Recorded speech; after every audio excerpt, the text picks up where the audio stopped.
It's an illusion.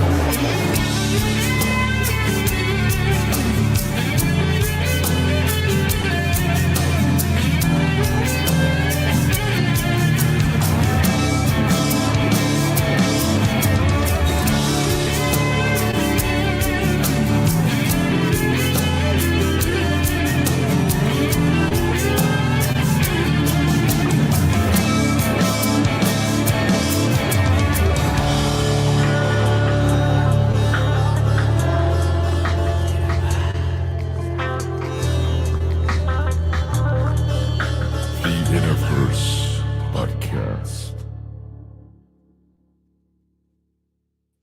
What's up? Welcome to the One Within All to another episode of InnerVerse, and it is way more fun to do it live. Happy Samhain, Halloween, whatchamacallit. We got a spooky episode today. We are looking at an extremely weird book from 1733 called The Temple of the Muses. I don't know how you would say that in the French. Le Temple de les Muses. I don't know. French are weird. We have a super cool contest. Not really a contest, giveaway. Let's call it a giveaway. Mario has printed some of the artwork that we're going to be talking about out of this ancient tome, the Temple of the Muses. It is the chaos and the origin of the world. We're going to look closely at that image, so you'll get a chance to see it. At the intermission between the first and second hour, we'll be doing a giveaway. So I'll explain the rules to that as we get closer to it, but let your friends know. Join this live chat. It's where all the fun people are tonight on Sunday night. And Mario, there's not enough good things I could say about you, buddy. You're one of my favorite people to collaborate with. Professional on all levels. Got the aesthetics. Got the audio quality. Got the good-natured, down-to-earth, humble, genius thing going on. So thank you for picking InnerVerse to do this expose of an esoteric piece of literature that you found near where you live. Tell us more about that, and welcome to the show, Mario. Thanks, dude. Much appreciated. That was a great intro. And the feeling is obviously mutual. So I figured you were the perfect person to run some of this stuff by. And yeah, this is a really cool discussion that we're going to have here. And, it's just funny how life works out, and you meet people and you come across things you never would have come across otherwise. And this is definitely one of those examples. I have to give a huge shout out to Graham and Carolyn. And so they are the couple who loaned me this book and who introduced it to me as well. And so I would not have gone down this rabbit hole. I haven't, I wouldn't have researched this artwork to the degree that I did unless I came across this book in person. And I actually have it right here. So I might as well show you guys real quick. And it's a beast. So give me 1 second. Yeah, dude.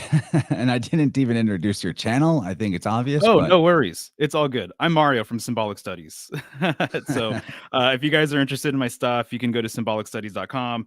I'm all over the place. I'm on YouTube, Instagram, Twitter, TikTok, things like that. So hopefully people from my channel came over here to get into some of this stuff with us. But this is the book right here. So as you said, it's from They don't make them like that anymore. No, they don't. And that was really the thing that blew me away with this book. Especially because the people were littler too back then. Yeah, I was amazed when I first saw the artwork in this book. And that is really what drew me in. And Graham, who collects these books, that's what draws him in too. So he loves the artistic value of what's in some of these books. And for people who don't know, I've been a graphic designer for 20 years, pretty much. So I have an eye for art. I'm not saying I have the best eye for art or aesthetics or anything like that. But, I can spot like good quality art from a mile away. Conversely, I can spot poor quality art, I think, as well from a mile away, because I've made a lot of it, and so I've spent the last 20 years refining my eye, and so when I first saw these prints, I was just completely taken back by the quality of work. They truly do not make them like they used to. That is for sure. And so the first print in this book is what really got me going. And from there, I just went down this rabbit hole and I was like, I have to put together some sort of presentation or discussion about what I'm seeing here because it fits in line with a lot of the things that I'm already researching. And I think people out there will appreciate some of my findings. Yeah, it's all perfectly aligned with what I'm interested in lately as well. And, a lot of the research we do, we're studying big picture authors. And so what part we're zeroed in on and focusing on at any given moment can kind of jump around the massive historical scene that is the esoteric, the occult, religion, mythology. But this idea of the origin of the world and chaos has been particularly poignant in my recent reading. Been getting pretty into Alexander Higgins, and this is a newer printing, but this is a book from 1823. So the best stuff has already been written. Right. Like this guy, you would really like his work. This is like the Bible of Bibles. Okay.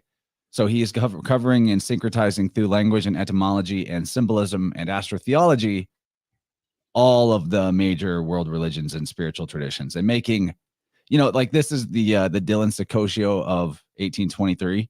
Wow. but he's like, how it was back then with less distractions. He's probably put it in 12 hours a day for 20 years to come up with this book. Like, it's massive. And they even, I heard, let Higgins into the Vatican archive at one point. So he had access to things where it was like, not as dangerous to the power hegemony for him to find stuff out, because it wasn't like going to go around the world or go viral the way books were expensive, the way it is now. So a lot of the information Higgins had access to, and probably some of the ideas in this book, The Temple of the Muses from 1733, they're not really, those ideas aren't as accessible to the modern seeker. The internet is as big and wide as the internet seems. It's actually a lot more narrow and controlled than it looks. You know what I mean? Absolutely. Very cool, man. I'm interested for sure. The fellow the chaos and the origin of the world, that's kind of where I started, but like I've been reading that kind of stuff in Higgins. Yeah. The fellow I was just going to say who let me borrow this book very graciously. I'm so lucky to have it around. This artwork too, by the way, it is like another thing to see it in person versus seeing it here in this slideshow that we're about to get into and everything else. Seeing it in person is just completely next level, but he also printed up the artwork that we'll be giving away as well. And so I'll show that off real quick too. And also I'm giving away an elemental study packet along with these posters here. So Mario's elemental study packet, I have that. You basically get a really handy 1 page of all the correspondences to the elements. So let me make you big. Nice. So there you go. So it's a really high quality print, archival grade inks and paper and everything else. And you'll see it up close in the slideshow later on, folks. Yeah. Exactly. So anyways, it looks great. Were these woodcuts for printing? No, not woodcuts. They were engravings. I'm not sure the material. It was a metal, but woodcuts. That's just as crazy. Don't have as much detail. Oh yeah, absolutely. So once people see the artwork, they'll understand the quality that we're talking about. And so essentially, most of the points that I wanted to get to are in the slideshow. So I'm happy to get into that whenever you want. If there's other thoughts that you want to get off your chest, feel free, man. No. I mean, I noticed that it was a pretty good sized slideshow. I'm happy to start walking us through that. I love this topic. Yeah. I'm sure we won't be hurting on things to fill the time. No, dude. We might as well jump into it. We got 50 people with us. We're cool. Good to go. Let me just pull this up. I've got it already. And all right. So while this is up, I'm not going to see the Rockfin chat as well. Just FYI, Rockfin people. So you tell me when to move forward, but I just got to say, and Jen pointed this out to me, but like the detail is so tight. Your graphic design skills, you even textured the font on this Decoding Chaos to make it look like the ink print quality that the book has. That's so brilliant. I had to. That's how you know this guy's a professional right here. Yeah. Thanks. Yeah, no, Jen, she's always been great with pointing out some of the little details I have in my memes and whatever too. So she's got a great eye. And I like her artwork too. That's awesome. Nice. So yeah, feel free and progress. So that's Right. the So book. I just showed you guys, this is the book. Again, really grateful and super lucky to have an original copy around. And this is what kind of like brought me into this whole rabbit hole that is the Temple of the Muses. And so you can move forward. I got to make a quick point of Yeah. Michelle, your beautiful counterpart, sent Yeah. me a $20 super chat. So not only do Nice. I appreciate that because it's so kind, but it's the first super chat this channel's ever received because I only recently was for some reason allowed to start receiving money. I don't know what changed, but thanks YouTube and thanks Michelle for being the first one. Appreciate that a lot. That's awesome, dude. I want to get there. I have to get 4,000, I think, viewing hours or something like that before I can get that. Oh yeah, it's tricky with 3-minute videos, huh? Yeah, it is. And so if you guys are digging this information and what's going on here, feel free and show some love in the super chat. So there you go. And also definitely make sure you're sub to Symbolic Studies. I mean, this guy is one of the best teachers of this stuff in the quickest, most concise, but thorough format. I love it. Thanks, man. Yeah, so the version I have, unfortunately, is in French. And so I cannot actually read what's going on within these pages, but I found a I think really it's only good... printed in French and German from my research.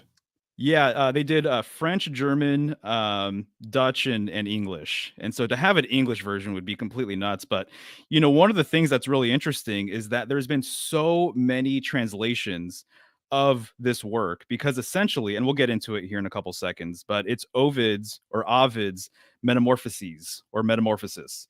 And so there's a lot of different translations. And as I was reading the various translations, you know, some are better than others.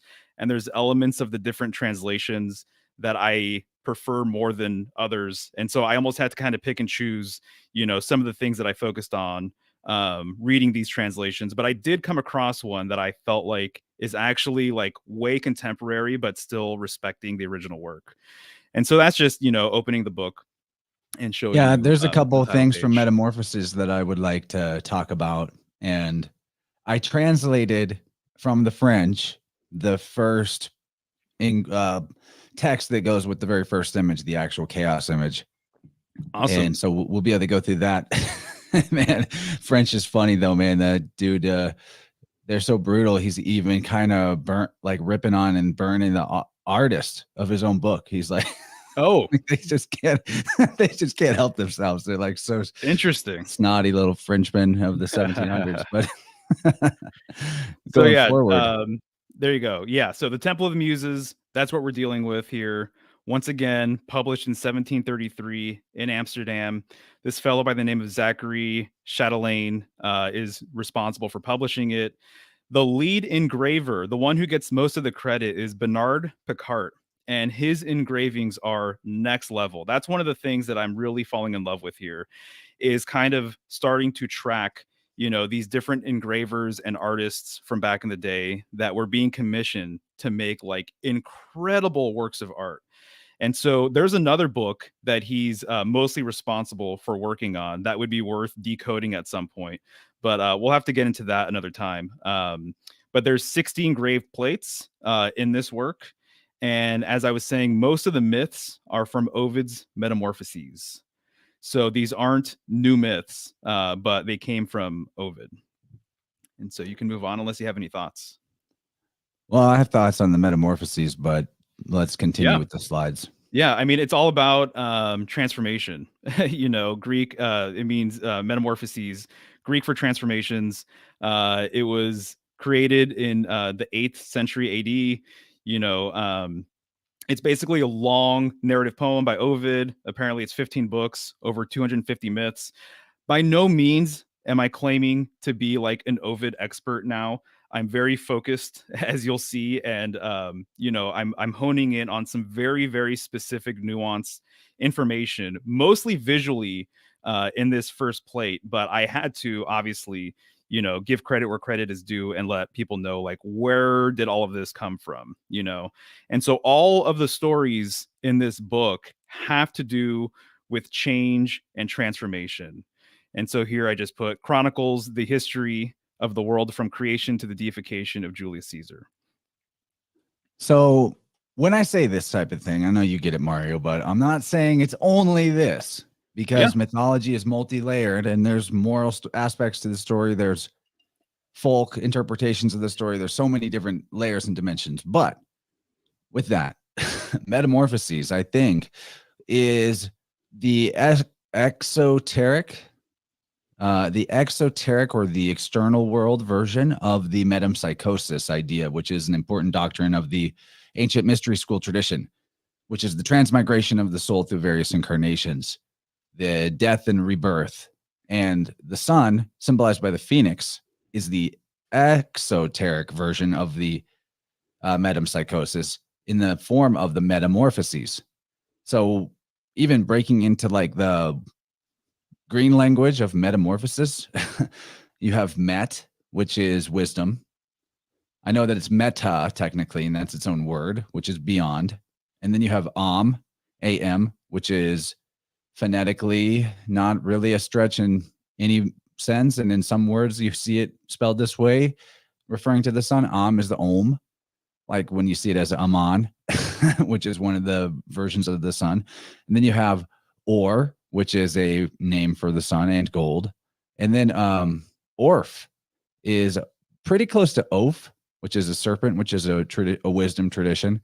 And then the Frey word, I believe, is also very Frey or free is definitely a solar god, creator god. So there's a bunch of like the wisdom of the sun, if you will, is kind of like encoded in this name metamorphosis.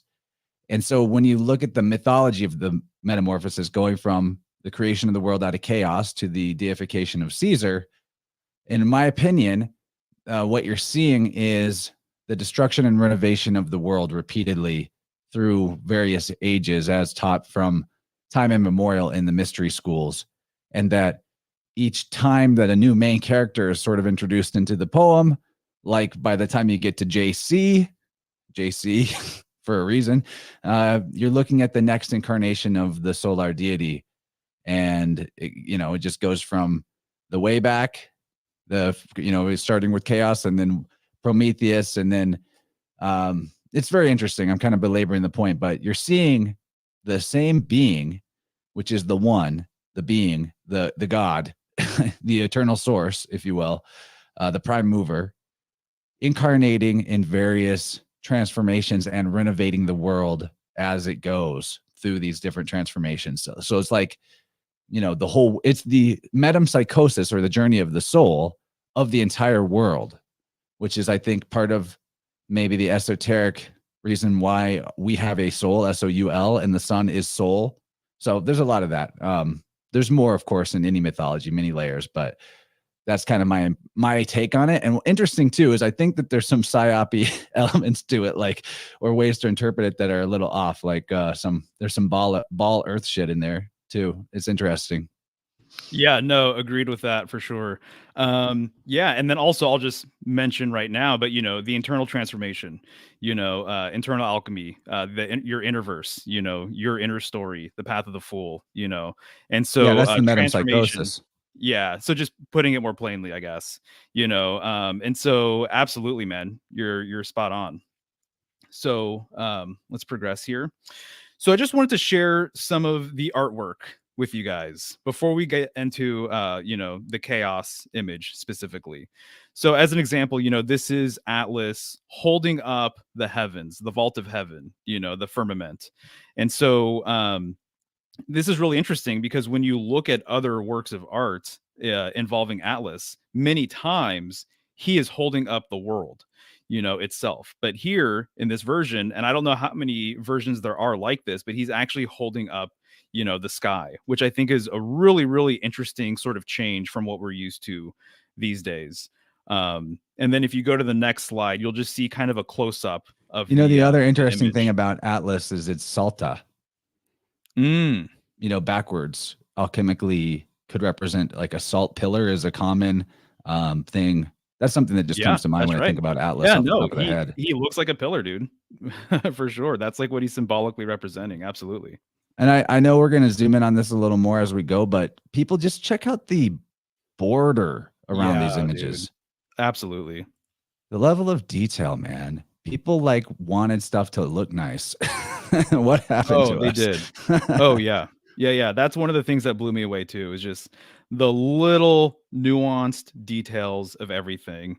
How three-dimensional this looks too. Like it really has depth and pops out. It feels like you could touch the curves of it. Mm-hmm. Yeah, absolutely. Looks like a statue for sure. And so I just felt like it was great just to zoom in on at least one image, show you the quality of detail versus when you're looking at it from afar. And so we should have a couple more example images before we get into the chaos here. So we got Prometheus, eh? Yeah, exactly. And so, and obviously there's more to the artwork, but I just wanted to share that too. So I don't have too many thoughts on some of these example images other than, let's appreciate the artwork for what it is because it's completely next level in my opinion. Yeah, I know. I could get stuck. Just let's talk about Prometheus for a while, but I know. We should move forward. But let's make sure we talk about Prometheus a little bit. Go for it. I think we will, because we'll start really getting into the creation story, and he's not very far from the beginning of that story. Right. Totally. That's true. Okay, so just another image here, showing you guys the detail and some of the mythologies that are presented here in this work. And do you know which one this is in terms of what myth this is representing? Yeah, I believe his name is Lycion, something to that effect. A king turned into a wolf, if I'm not mistaken. Yeah, he fed Zeus human bodies and tricked him. Zeus showed up disguised as a traveler, and King Lycion fed him human. And so cannibal man kind of gives you your origin of the lycanthrope, possibly. Yep. Seems like it. So once again, transformation. That is the key theme here.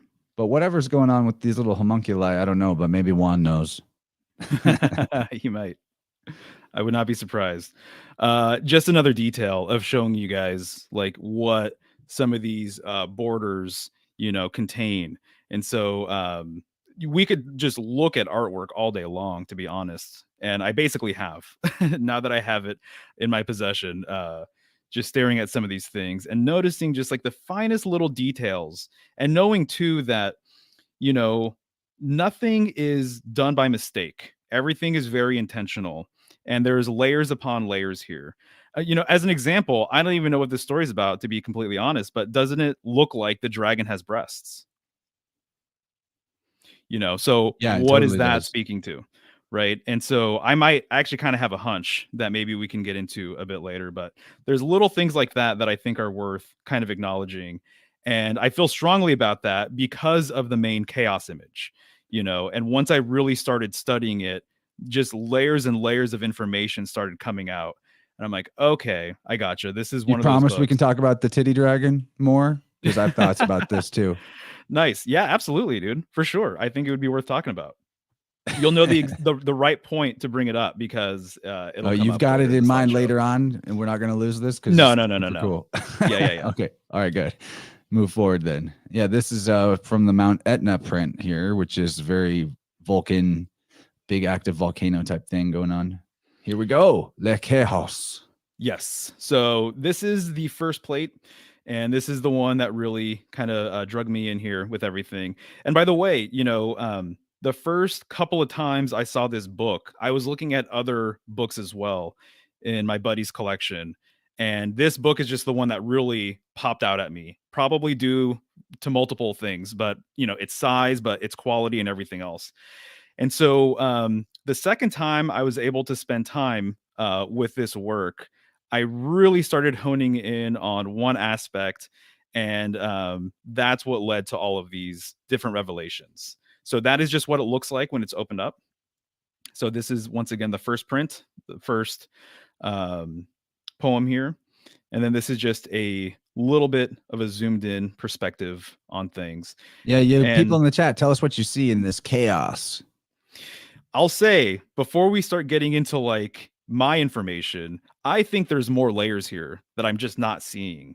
So I think that it wasn't uncommon to encode perhaps letters from, who knows what alphabets, symbols, subliminals. There could be mirror magic going on here. I think that there's a possibility that there's multiple things on different levels that are being expressed that I have yet to even uncover myself. In fact, I feel like I can confidently say that I know there is, so once you really look at this and kind of like comb it and really start parsing everything out, I think there's even more things that are waiting to be discovered here. I absolutely think so. And do you want to start like analyzing it? I also have I translated the French myth aspect of this page, like where he doesn't really give the myth. That was would have been fun if he kind of gave the metamorphosis verses 1 through 20, or lines 1 through 20 that tell this part of the chaos. But anyway, I do have some slides that kind of unpack that a little bit. Okay, cool. Are you down for the reading from the actual book at this point? It's not too long, or do you want to save that? I have I kind of highlighted a couple of excerpts that I think kind of speak to what this is really all about, and then we can kind of unpack it on our own. I think. Yeah, and then the translations that you created earlier will be appropriate to bring up here in a couple seconds, I think. Maybe in the next slide or the one right after. Yeah. So proceed. Okay, cool. This is a lot to look at, though, isn't it? It is, yeah.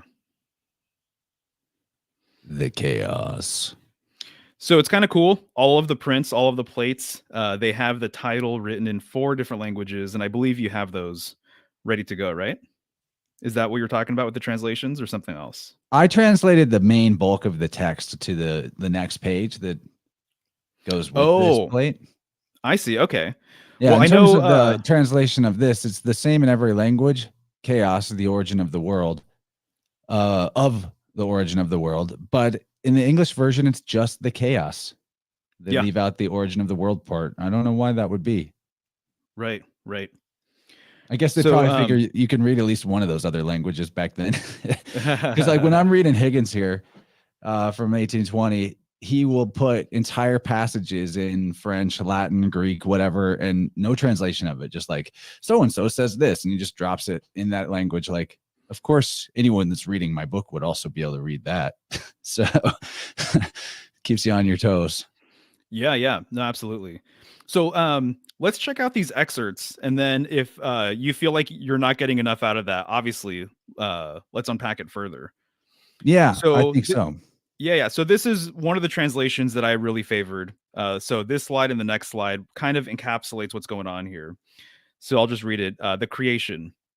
Before the seas and lands had been created, before the sky that covers everything, nature displayed a single aspect only throughout the cosmos.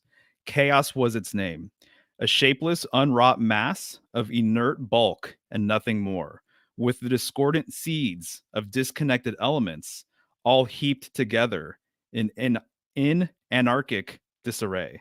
So that certainly is what it looks like. What people say is that it's really all of the elements kind of mixed together.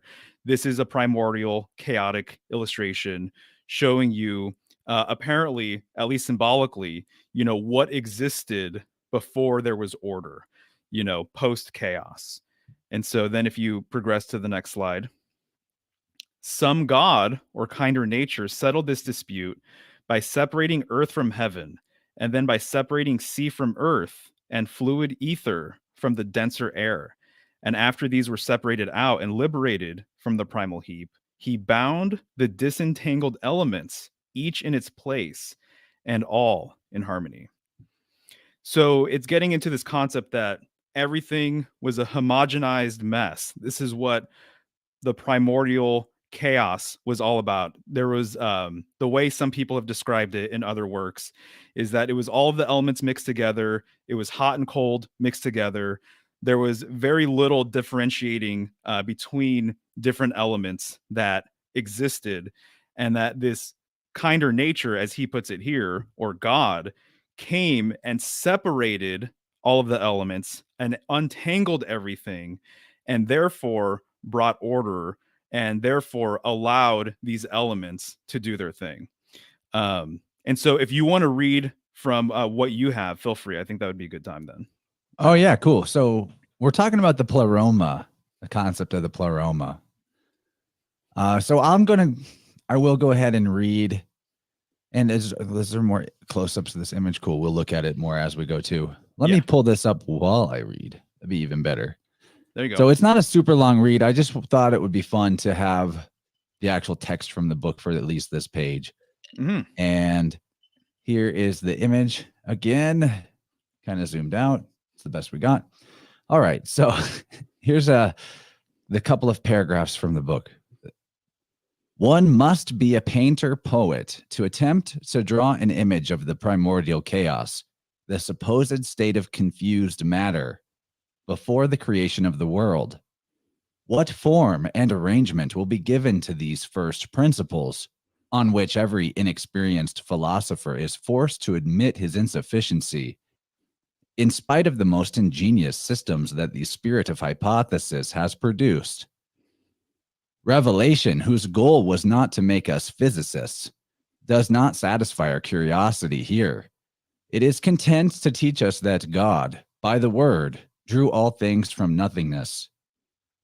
The pagan poems, derived of this celestial light, and unable to understand that something could be done out of nothing, persuaded themselves that matter was eternal.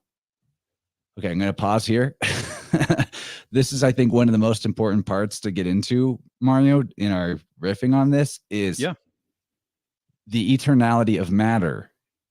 Whether or not, because that is it's in modern times, it's not so much of a hot debate, but back in the day and back in the early days of the church, the Christian church and the mystery schools before that, it was a big topic. So anyway, I'll continue here, but we should definitely make a note of that point.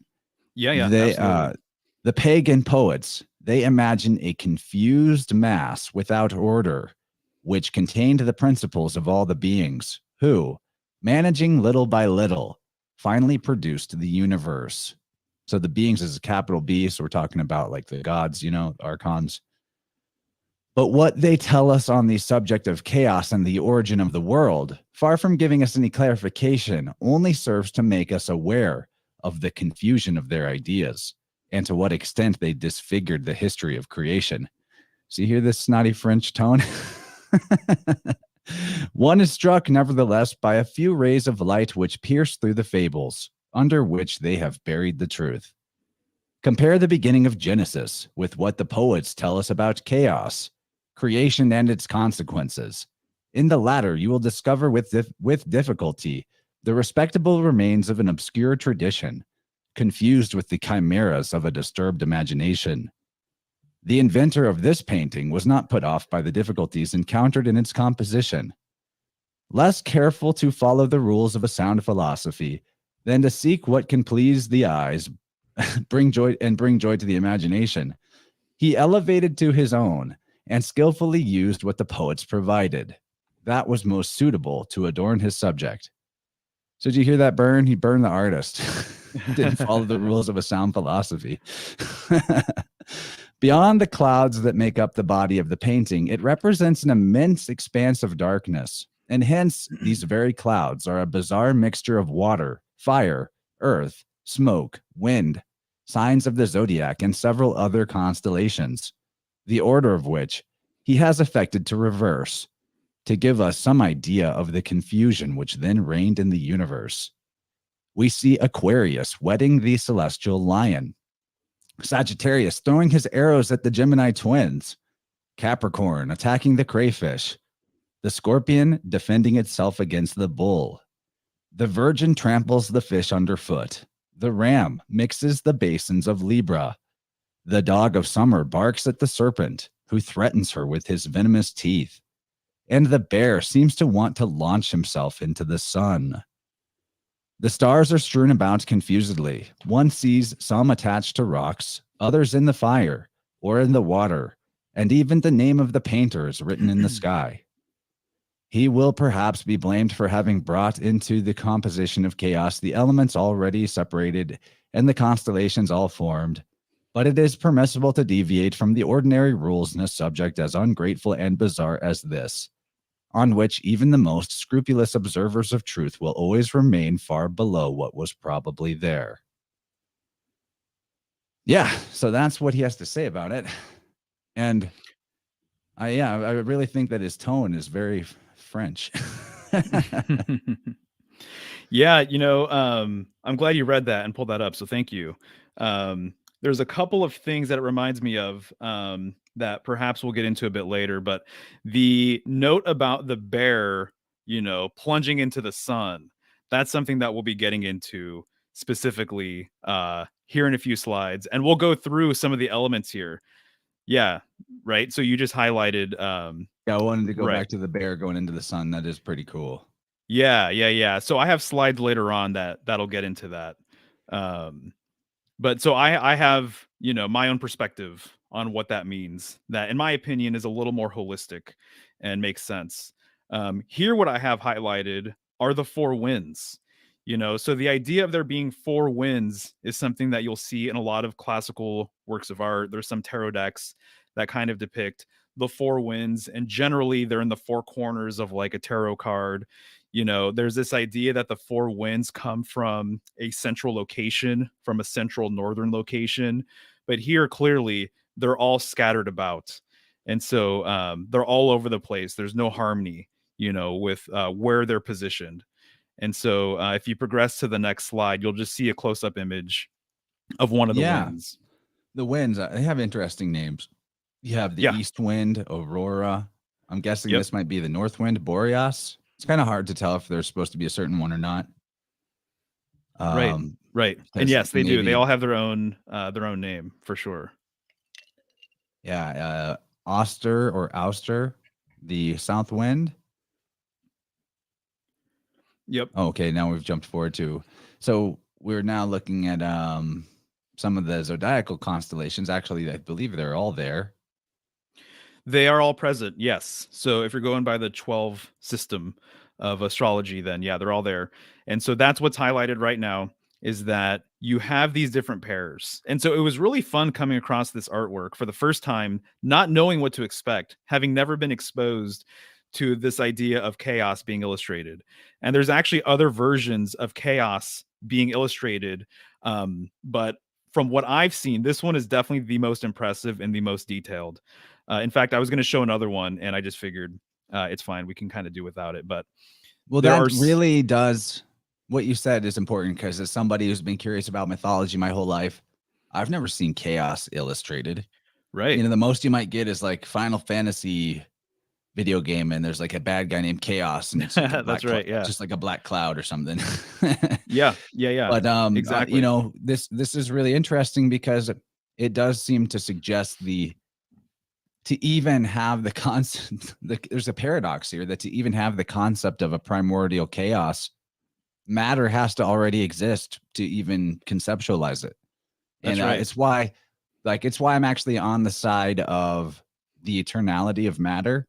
Mm-hmm. And even in Genesis, we have the translation of the King James version of the Bible, Genesis 1:1. Most people know it. In the beginning, God created the heavens and the earth, right?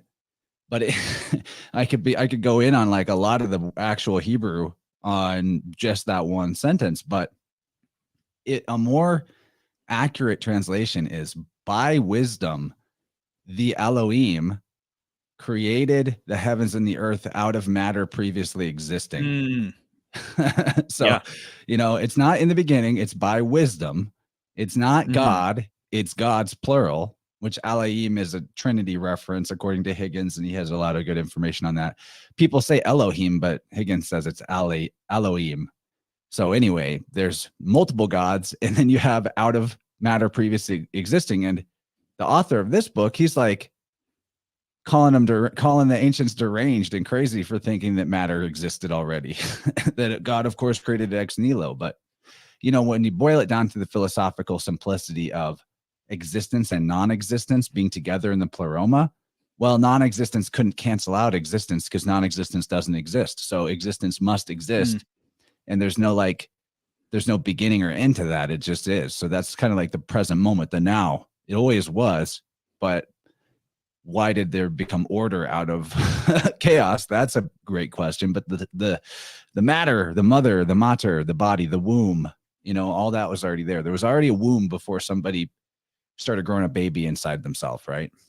Yeah, exactly. You're hitting upon a lot of really interesting points for sure. And the question for me was, what aspects symbolically brought the order, and are there any hints in this illustration of the thing that created this harmony, between all of these elements and different parts and whatever. It's the word, I think, philosophically.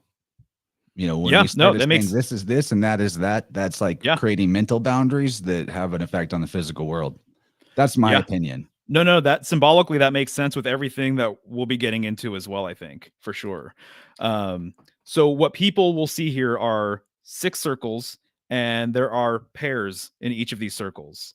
And you're going to see the lion with the scorpion, sorry, the bull with the scorpion, you're going to see the sea goat with the crab, etc. And so all of the different constellations of the zodiac are present, and they're all paired and matched together.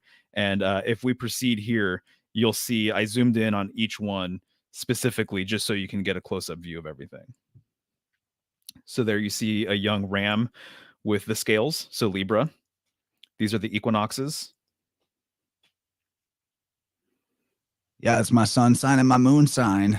That's right. Yeah, exactly. It's kind of hard to tell that it's a scale, though. A little bit. I would say that one's probably the most ambiguous looking one, but Funny because definitely the scales are actually like one of the biggest in the actual ecliptic. Yeah. And then this one also, very interestingly, all of the other pairs, they're on the band of the zodiac that they rest on. And for whatever reason, this is the only pair that's actually not on a little band, as we'll see. So here you have a bull. So you got Taurus and then you got Scorpio. And you could see they're actually on the band of the zodiac. Yeah, and it's easy to miss that the band is even there. Yeah. So do you make anything of the, we could kind of go deep on a lot of these things, but do you make anything of just this pairing? Like, do you make anything of the significance of the Aries Libra pairing or the Scorpio Taurus pairing? Oh yeah, absolutely. For sure. I mean, that's a whole, discussion if we wanted it to be.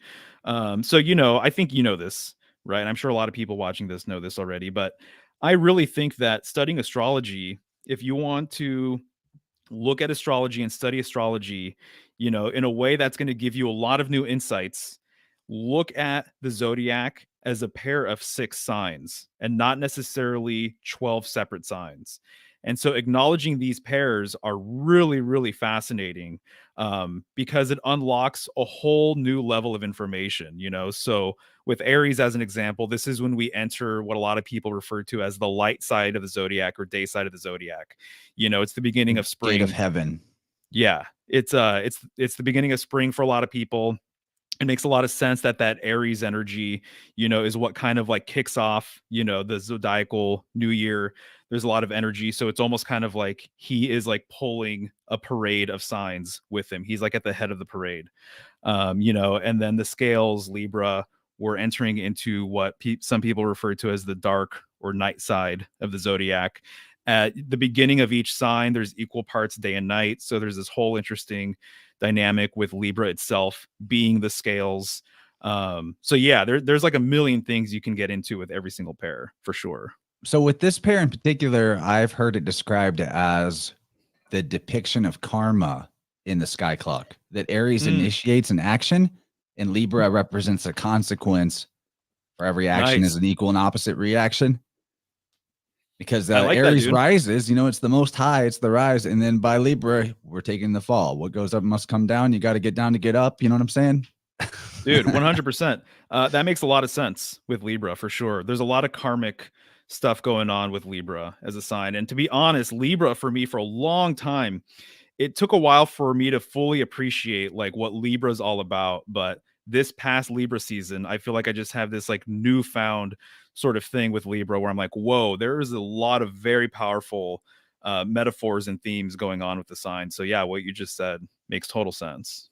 And now the symbolism of the zodiac signs being with their pairs is important to just make note of this idea of the pleroma being all things and their opposite. That's not just a random artistic decision That is a philosophical decision to depict the chaos of having the sign be with its opposite partner opposing. It's basically it's Satan. It's shaitan in terms of the astrological meaning of that word, meaning adversary, what is directly opposed or across from. So all things in their opposite, when combined, cancel itself out and make, everything that is nothing that is everything. In a paradoxical way, both sides are right when you say that there was nothing and then God created everything. Whether you say matter was there or not previously, if it's all jumbled up and, self-nullifying like this, then That's it's kind of right. like it's not there. Yeah, that's an excellent point for sure. So there's more harmony and balance when they are across from each other on the ecliptic, right? Um, so here you have Taurus and Scorpio, and so there's a lot of very, very heavy things that we could talk about with this pairing. And so Taurus was one of my favorite signs for a long time, and I got really deep into bull symbolism. And so I do think it's interesting too that I think that there are nods to some of the symbolic themes with each pair based on how shaded they are. And so, right, we looked at Aries and Libra, they're kind of in the light, and then here they're a little bit darker. And then when we progress to the Sea Goat and Cancer, they're clearly the darkest. And so I think that there's something going on with that could be decoded as well. But if you have any thoughts on Taurus and Scorpio, go for it. Well, it just makes me think of sort of the polarity of the generative principle, that Taurus being, and also, at a different time, processionally, Taurus would be the zodiacal equinox of spring, right? And it's where a lot of the sun as a bull symbolism comes from. Every version of anything that has bell or pel or pear or bear, those are all also bull, bell, bale type words that are referring to a time where the emblem of the sun was the bull, and the sun being the emblem of the creator. Not that the sun is the god, but it's like the best symbol of the god, because it does this metamorphosis every day. You see it go into the underworld and rise again, and then it does a bigger cycle in the year. So they're deriving, when I say everything resolves itself to the sun, it's because they derive the philosophy from looking at the sun. It just is, it is what it is. And then the philosophy gets more complicated as society and civilization gets more complicated, sure. But that's definitely pretty hard to find a different origin for all the symbolism in that. So anyway, the generative power of the bull and Scorpio representing the generative organs themselves, or that's it's kind of like the two-sided nature of the sacral power, the life force energy, generative power of create or destroy. Because that's sort of the vibe going on. Scorpio is the purity or toxicity of our creative power, and then the bull is kind of like the actual bringing forth and doing of the work with the power itself. So I kind of look at them like one is the inner essence of the power and the quality of the power, and one is the actual physical action being taken with the power. Nice. I like that. Yeah, that makes a lot of sense. One thing that's coming to mind is probably one of my favorite bull scorpion works of art that combine the two, and it's with Mithras slaying the bull. And so you'll see Mithras slaying the bull, and oftentimes, most of the time, if there's enough resolution and enough space actually within the artwork, you'll see a scorpion pinching its testicles, and I think that's really fascinating, because when Scorpio is rising in the night sky, or in the sky just in general, Taurus is falling, and vice versa. So that's one of the elements that's going on here with all of these different pairings, is that when one is rising, the other one is falling. And under the tropical system, you generally see the opposite sign in the night sky. So when you're in Scorpio season, you're going to see Taurus in the night sky, so, and as you were saying with the sun, the band of the zodiac, that is the path of the sun.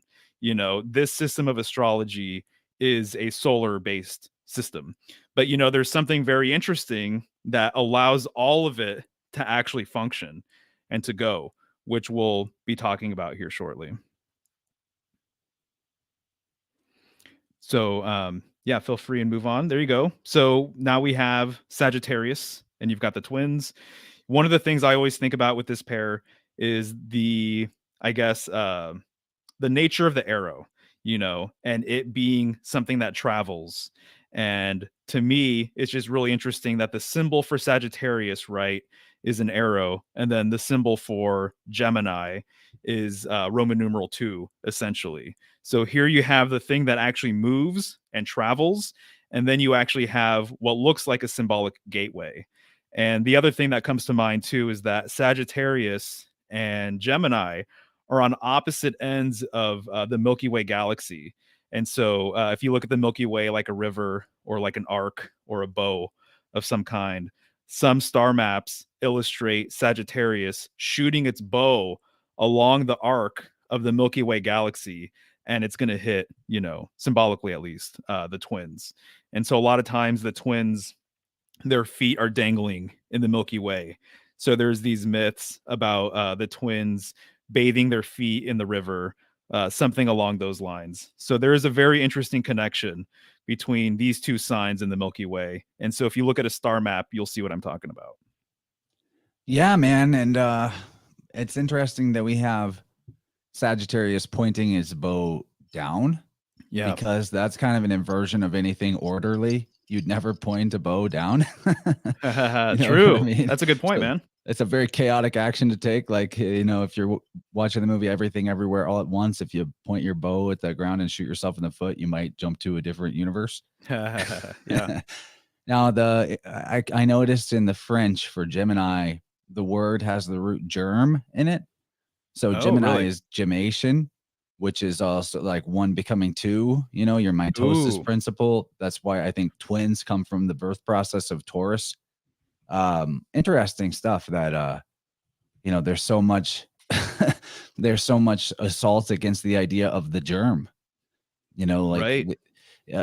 They make it the bad guy, the germ man, the germ theory. Mm-hmm. It goes on and on. I mean, that's just that's right. Noodle that on your own, folks, but it's a thing.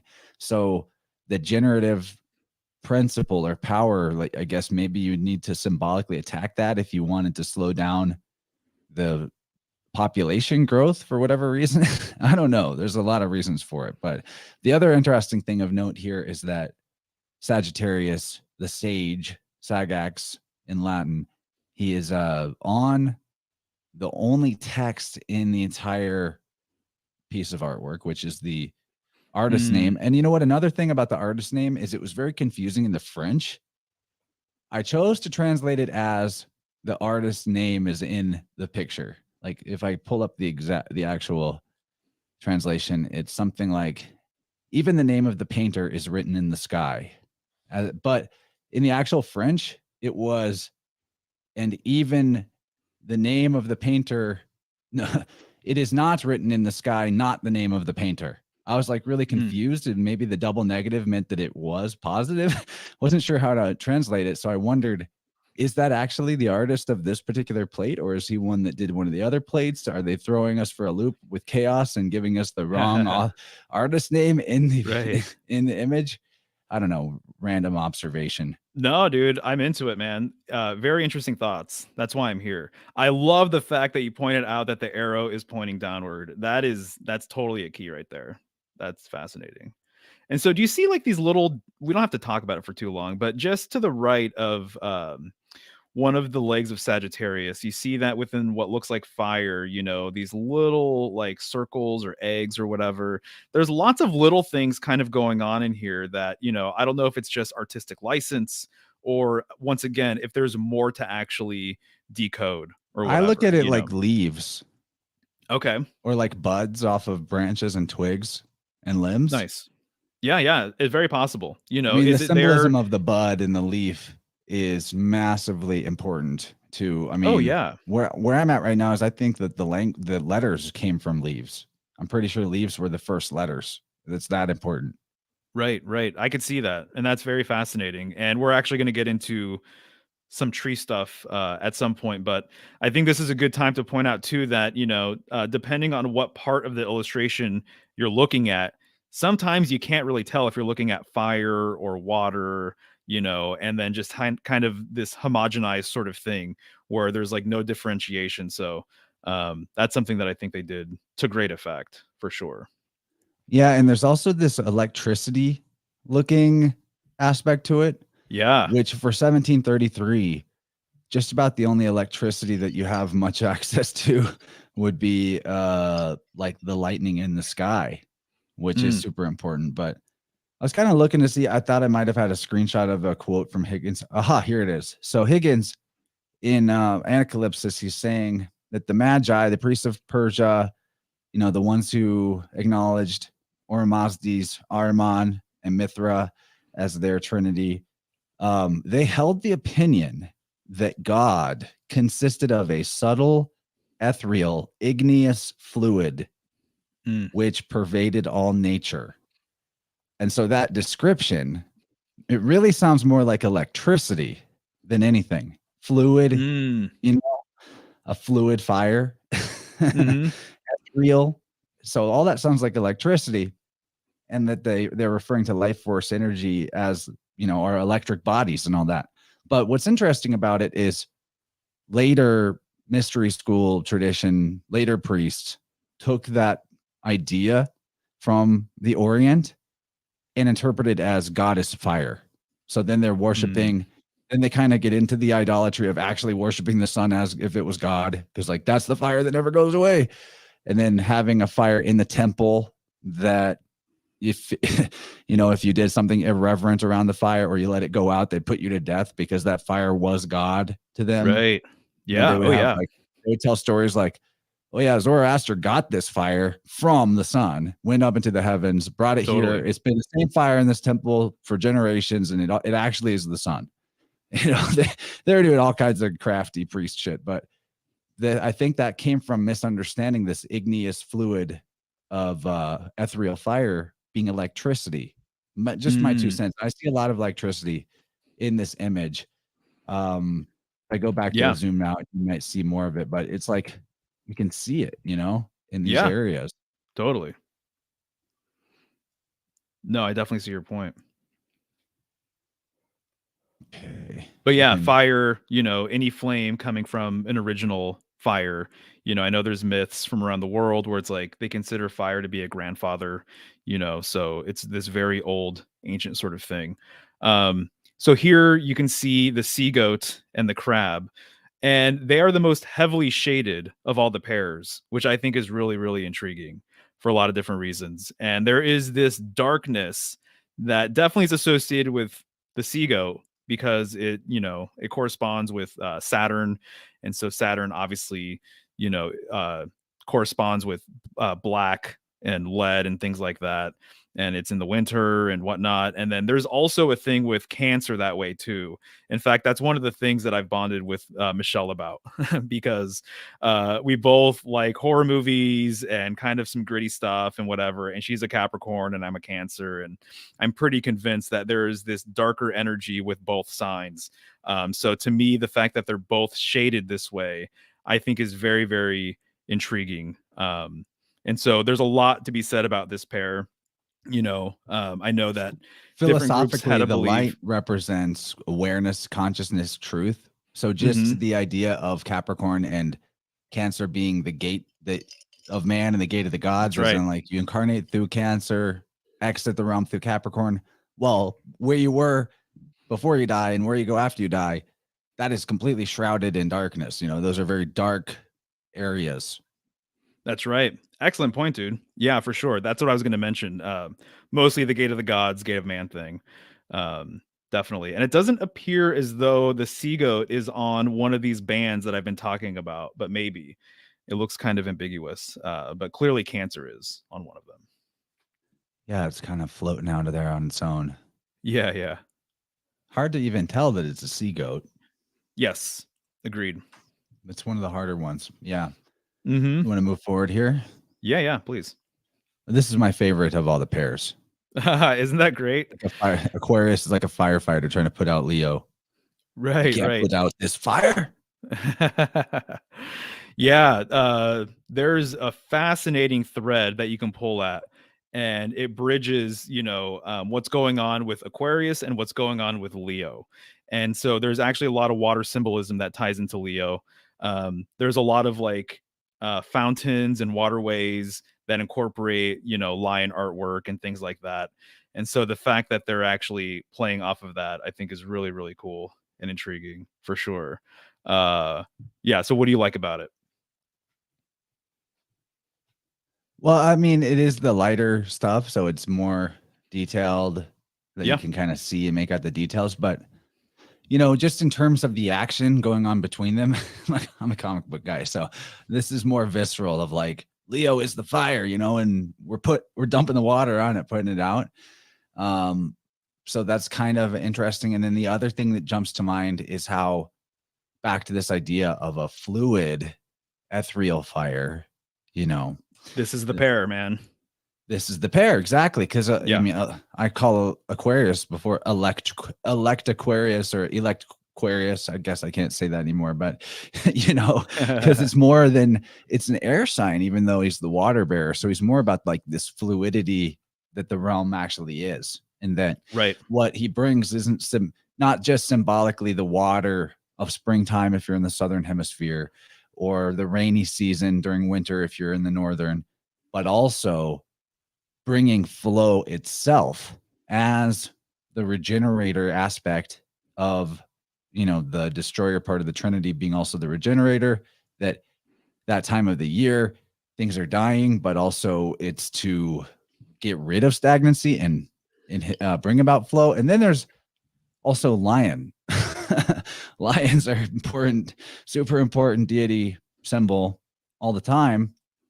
All the heart symbolism that goes with Leo, all the heart symbolism that goes with various versions of the savior deity, and the fact that in Hebrew, Ari, like Aleph, Resh, Yod, Ari, Ari, that's lion in Hebrew, but also in many languages, Ari is river, or R, A-R. Ooh, nice.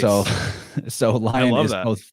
Yeah, exactly. That word where we get lion is referring to rivers and a fire sign of the zodiac.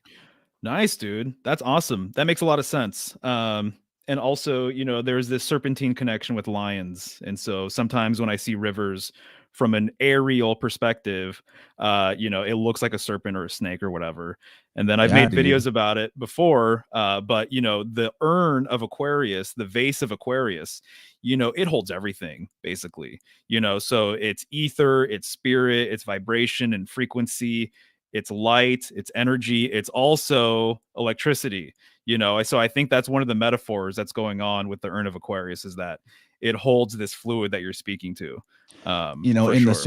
the Sumerian astrotheology, Aquarius, the man, was Yah or Yahweh.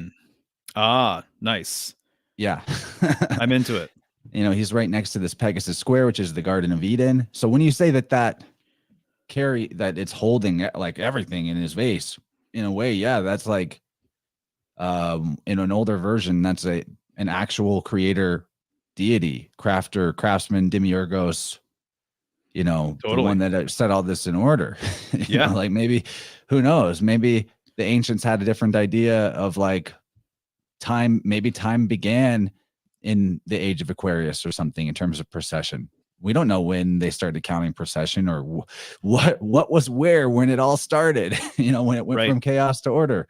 Who knows? Right. Maybe Aquarius has something to do with that first cause that we're totally lost track of in this, further degraded level of knowledge in the current age we're in. Don't know. Yeah, no, absolutely, dude. And I'll just mention it right now because, people like to talk about the different ages, and some people like to think about us being in the age of Aquarius, but depending on your system and depending on how you look at things, there's the case to be made that, even though, my channel and my research, I follow tropical astrology. And so we're in Scorpio right now, but who's to say that we're not actually in Taurus?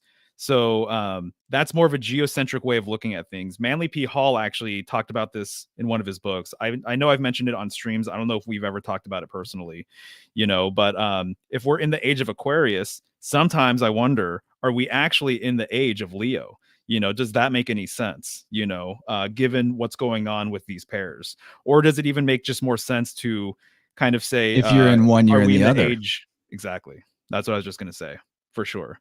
And so, and I don't have a horse in this race. I don't know what age it is. I don't know if we can know what age it is. I don't know what kind of propaganda we've been subjected to, things like that. So I'm very open to that debate. Yeah. In Dylan's work, he does the calculations based on what Julius Caesar's astronomers had reckoned about the precession, and by their system, and this is the guy that where we got the calendar we're currently on. So part of the problem with this our whole conversation of like, what is the age of Aquarius, when does it start, is it like on whose authority? And that's, no one's authority is really the authority, and I totally get that. But considering that we're using the calendar named after the guy, his astronomers' calculations would have put the age of Aquarius beginning around like 1743 or something.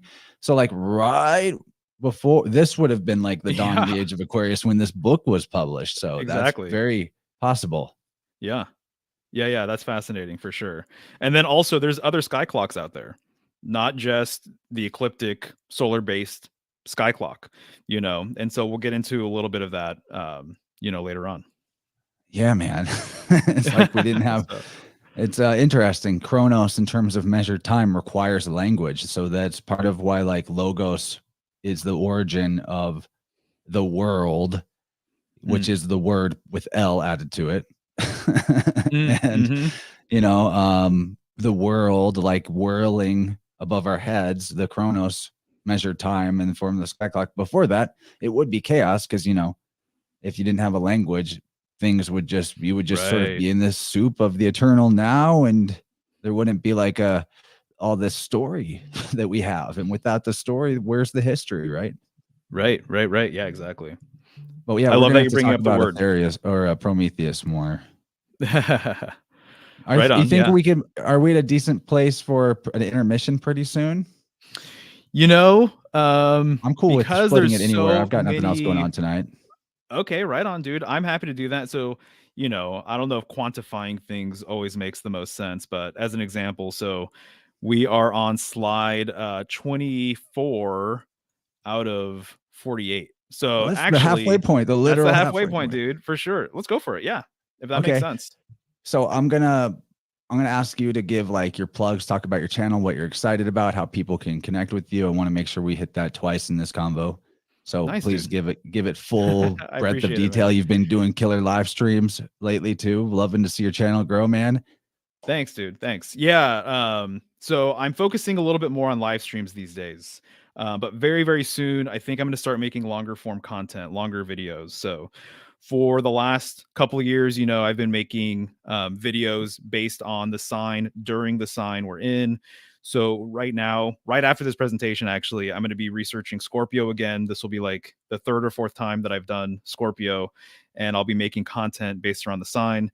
And basically, Symbolic Studies is just a way for me to get a lot of this research off my chest, and if people are interested, in tarot readings or what I call study sessions or consultations, people can certainly reach out about that.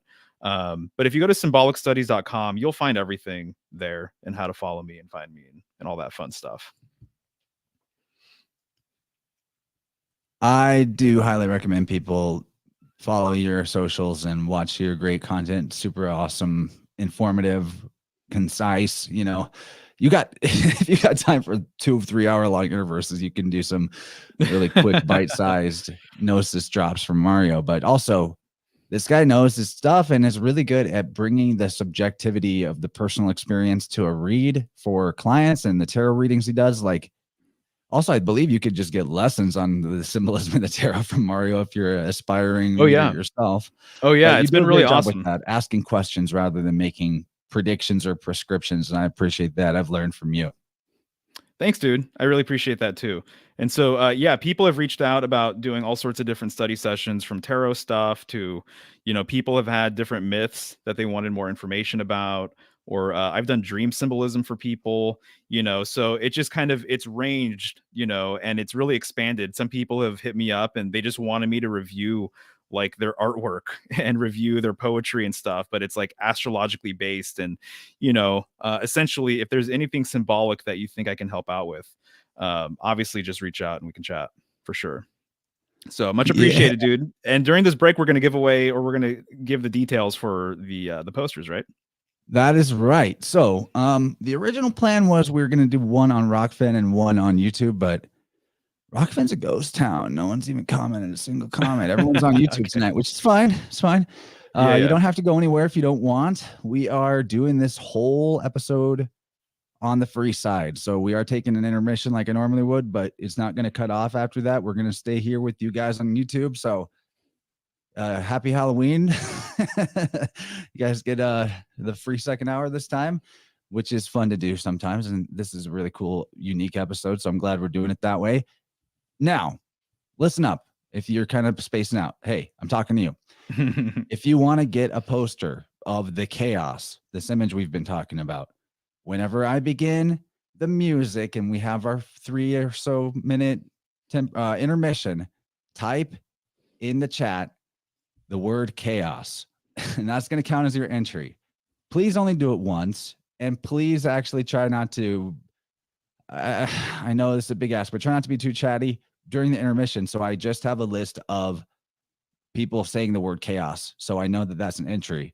I'm going to take that and I'm going to randomize that in a way that I won't say how, and 2 people are going to get a printout of it. So we're going to go ahead and do that now. Take our break, type chaos in the chat, and if you want to get that poster, and we'll work out the details of how to get it to you after that. And then we're going to come back and enjoy looking over more of the details of this really wild piece of artwork. Mario, and I just have to say, it's been fun. Yes, indeed. I agree. We haven't really gotten to the juice or the gravy yet. I know, the second hour is probably going to be longer than an hour. the really good stuff is coming up. So I just want to say that, that's just kind of the deal. And so the stuff I personally am the most excited to talk about will be just after the break. And so how long is this break going to be? Oh, we got about 3 minutes. There will be maybe a little longer. There will be an actual timer on screen that you can see. Nice. And thank you guys for being here. Yeah. Thank you guys for being here. Thank you, Mario. I'll see you guys in a couple minutes. Enjoy the little break. Get some tea, go to the bathroom, whatever. And here we go.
Awesome. Yo, we're back. All right. Thank you, everybody, for typing in the chat. And I'm going to do a random number generator. Mario, welcome back. Thanks, dude. It's good to be back. You Digging just say your some stuff your while I do graphics and this stuff. contest shit. Yeah. No, I just was gonna say that your production stuff is getting really, really awesome. So I definitely felt the hypnotic vibes during that little break. And then obviously too, the song is by someone named Chaos, right? So that's pretty rad and appropriate. Yep, that's how I ended up finding it. So Nice. here it is. I did a random number generator. As you can see over here, there were about 30. Oh, there's a couple of latecomers. I think we had exactly 30 though. Okay. And I did 1 through 30. We got a 2. So scrolling back up, that would be Stacy Sunshine. Oh, sweet. We have a winner. Nice. Now we'll do another one, right? We're going to do 2. Yeah. Let's do it. Sweet. And it looks like maybe we got 31 now with Justin. So we're counting you in here, Justin. Mike, welcome to the stream. Here we go. Live on the air, generating number 31. Wow. Well, congrats, Justin. Cool. You slid in just in time there. Yeah. Truly random, truly random. Definitely. Cool. Well, I'll be in touch with these guys. So thank you for entering and thank you for doing this, Chance. Yeah, Justin, make sure you get a hold of either me or Mario on Telegram or something, or email, and we'll make sure that, or he'll make sure. He's the generous guy that's doing it. He'll make sure that you get that poster. Thanks for the contest, Mario. That's really fun. Yeah, you got it. For sure. And the study packets. So this will be awesome. And the study packets, man. Yeah, that's dude. Good shit. Yeah. It's good just to give stuff away sometimes. So anyway, where were we? I believe we were looking at Virgo. Right. There you go. Okay. So here you go. You've got the maiden, the virgin, standing on top of the fish, Pisces. Oh my God. There's so much to say about all of these pairs, honestly. The recent thing that was tripping me out that I got really into during Virgo season is the fact that oftentimes you will see the virgin holding a palm branch. And in my opinion, this branch is symbolic of who her son is. Essentially, it's like her holding a child, basically. And so Christ was known as the branch, born of a virgin, the Virgin Mary, things of that sort. So, and then fish symbolism with all of that. I mean, it just goes on and on and on. But that's the one thing I'd like to point out is that palm branch right there. Well, Adonis was one of the versions of the Christ guy. He was born of his mother Myrrh. Ooh, like myrrh that Jesus received as a baby. They gave him frankincense and myrrh. Mm-hmm. His mother's name was Myrrh, and or Myrrha. Sounds like Mary. And she got in trouble for the immaculate conception she had. Her family was upset about it, so they magically turned her into a tree, and that is the origin of the myrrh tree.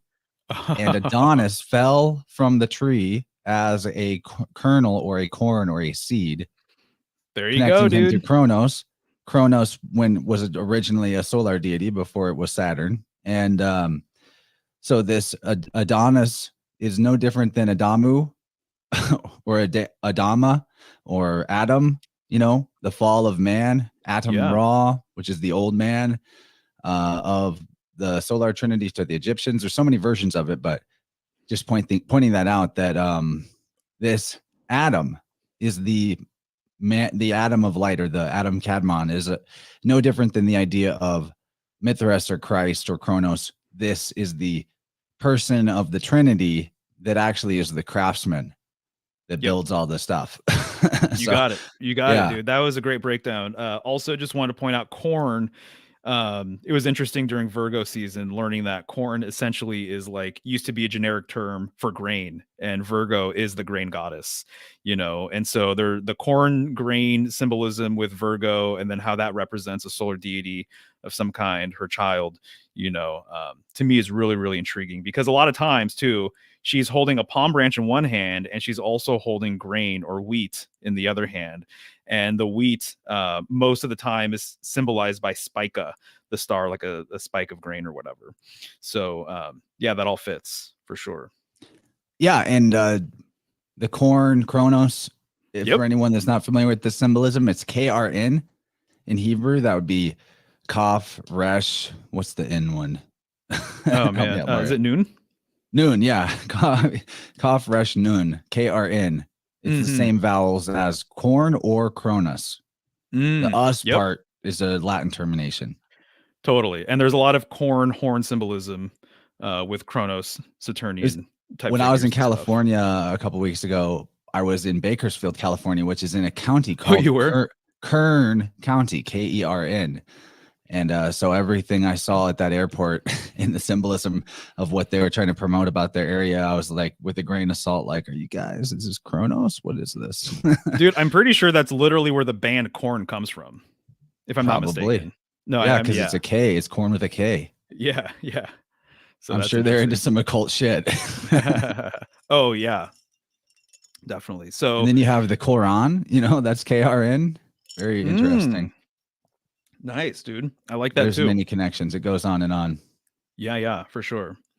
Awesome. So I think that's it for the zodiacal signs here, right? Yeah. But there's one more pair that is very, very intriguing. And it is actually, I just thought I know Please, dude. we're being detailed here, but so we have the Virgin, the mother goddess on the fish, the Pisces. Yeah. This also reminds me of her epithet. Many of the goddess of wisdom have various epithets relating to wisdom, but Sophia, Pisces Sophia, or yes, dude. Right? Yeah. So you have the idea of Pistis Sophia. I'm sorry, not Pisces. Pistis Sophia, but that's very phonetically close to Pisces or Pisces. Mm-hmm. Exactly. So, I understood what you meant. Yeah. Yeah. Okay, cool. Yeah, dude. All of these pairs, man. I mean, seriously, you could just write a volume of books about what's going on with them. Because when you also think about Virgo, she is always held with the corn, right? Or with the seed or the spica, the wheat. And her opposing sign or her complementary opposite, Pisces, is always two fish. Well, this makes me think of how when the monad divides into the duad, that when the second circle, the monad being the pater, the father, the pattern, the original source God that is never depicted, literally the chaos. This is the chaos, because you can't depict the chaos. There's no way to depict that which is everything and nothing all at once. But when that circle divides into a second circle, and you have the second person of the Trinity at the right hand of the Father, as in is a circle that is to the right, you have a third shape, which is the Vesica Pisces or Vesica Pisces. Yep. In between the two circles. So when the monad becomes a duad, the duad itself actually is 2 and 1. That when you create the second circle, even though you're counting 1, 2, the 2 is 2 in and of itself. 2 is 2. Who knew?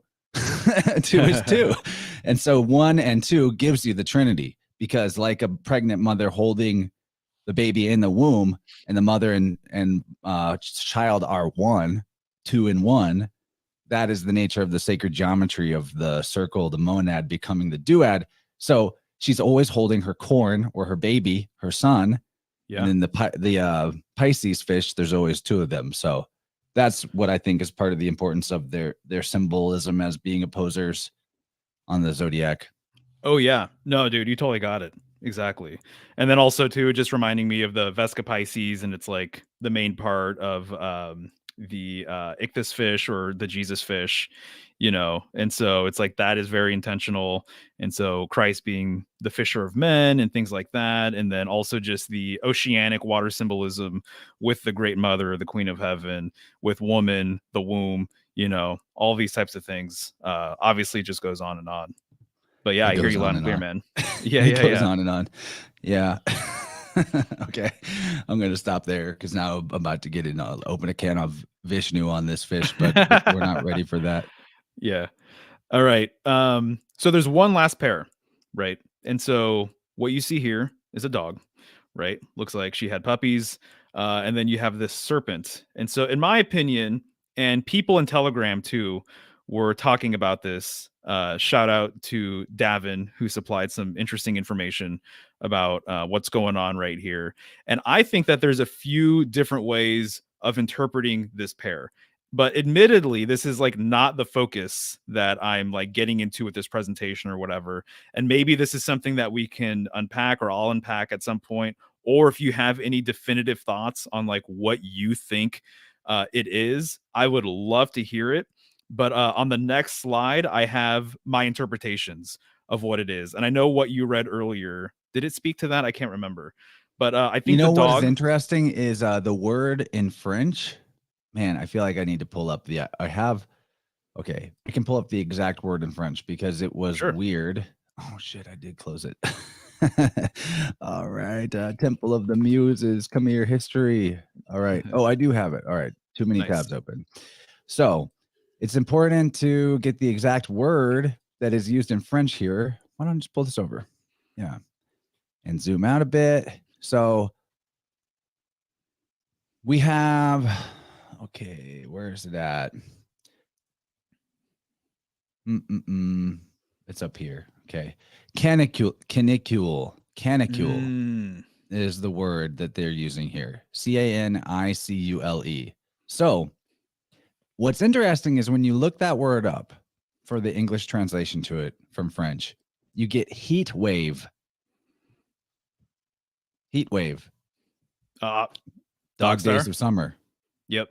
Canis Major, I think. That's why I picked Canis Major as the. Oh, okay. That's why I decided Canis Major was the translation. But this does not say Canis Major. I don't know. What do you think about canicule or canicule? Well, heat wave, I mean, obviously the summer. If I'm not mistaken, the rising of Sirius occurs during the summer, during like the dog days of summer. And so Yes. that's why I think there's a few different interpretations here, which I have on the slide. That is it Canis Well, Sirius Minor? is part of the Canis Major constellation. Oh, okay. Yeah. Well, there you go. So, okay, so I have them separate here. Good call, dude. So Canis Minor, Major, which includes Sirius Dog Star. There's also Lupus the Wolf, and then I'm probably gonna butcher it. Canis Venatici. Basically, in Boetes, it's the hunting dogs, essentially. So there's several dogs up there, you know, in the sky. And so which one did these people refer to specifically? I think, you know, the case could be made for several of these, but it sounds as though the Sirius connection is probably it. And then serpent symbolism obviously is like very, very deep. And so perhaps it's Draco, perhaps it's Hydra, or Serpens, which is the serpent that's being held by Ophiuchus. And so, you know, I'm not saying I know definitively like what's going on here. Oh, nice, dude. Let's see what's up with that. Yeah, I've got a planisphere now. Thank you, Jennifer. Cool. Great gift. And I was just trying to see, you know, if we're looking at these various versions of dogs in the zodiac, who might be the exact opposite of it.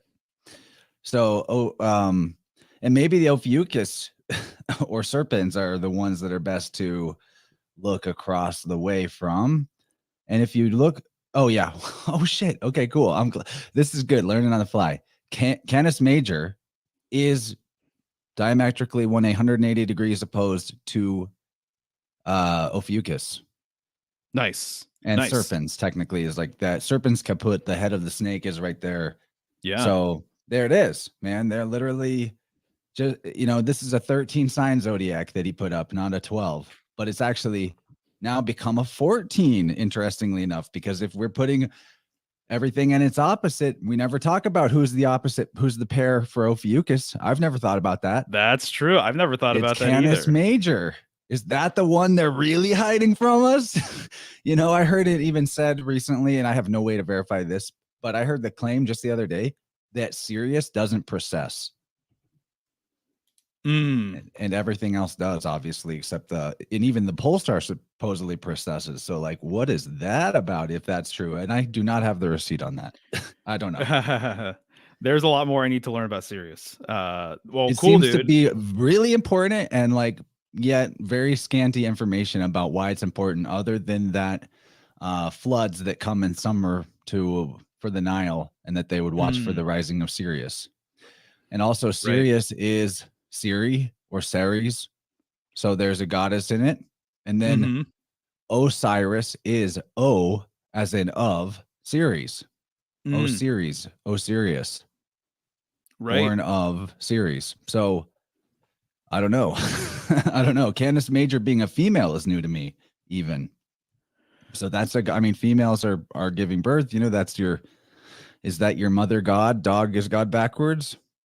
Who knows? Right. I'm also very curious, the fact that, it is a dog that's had, puppies.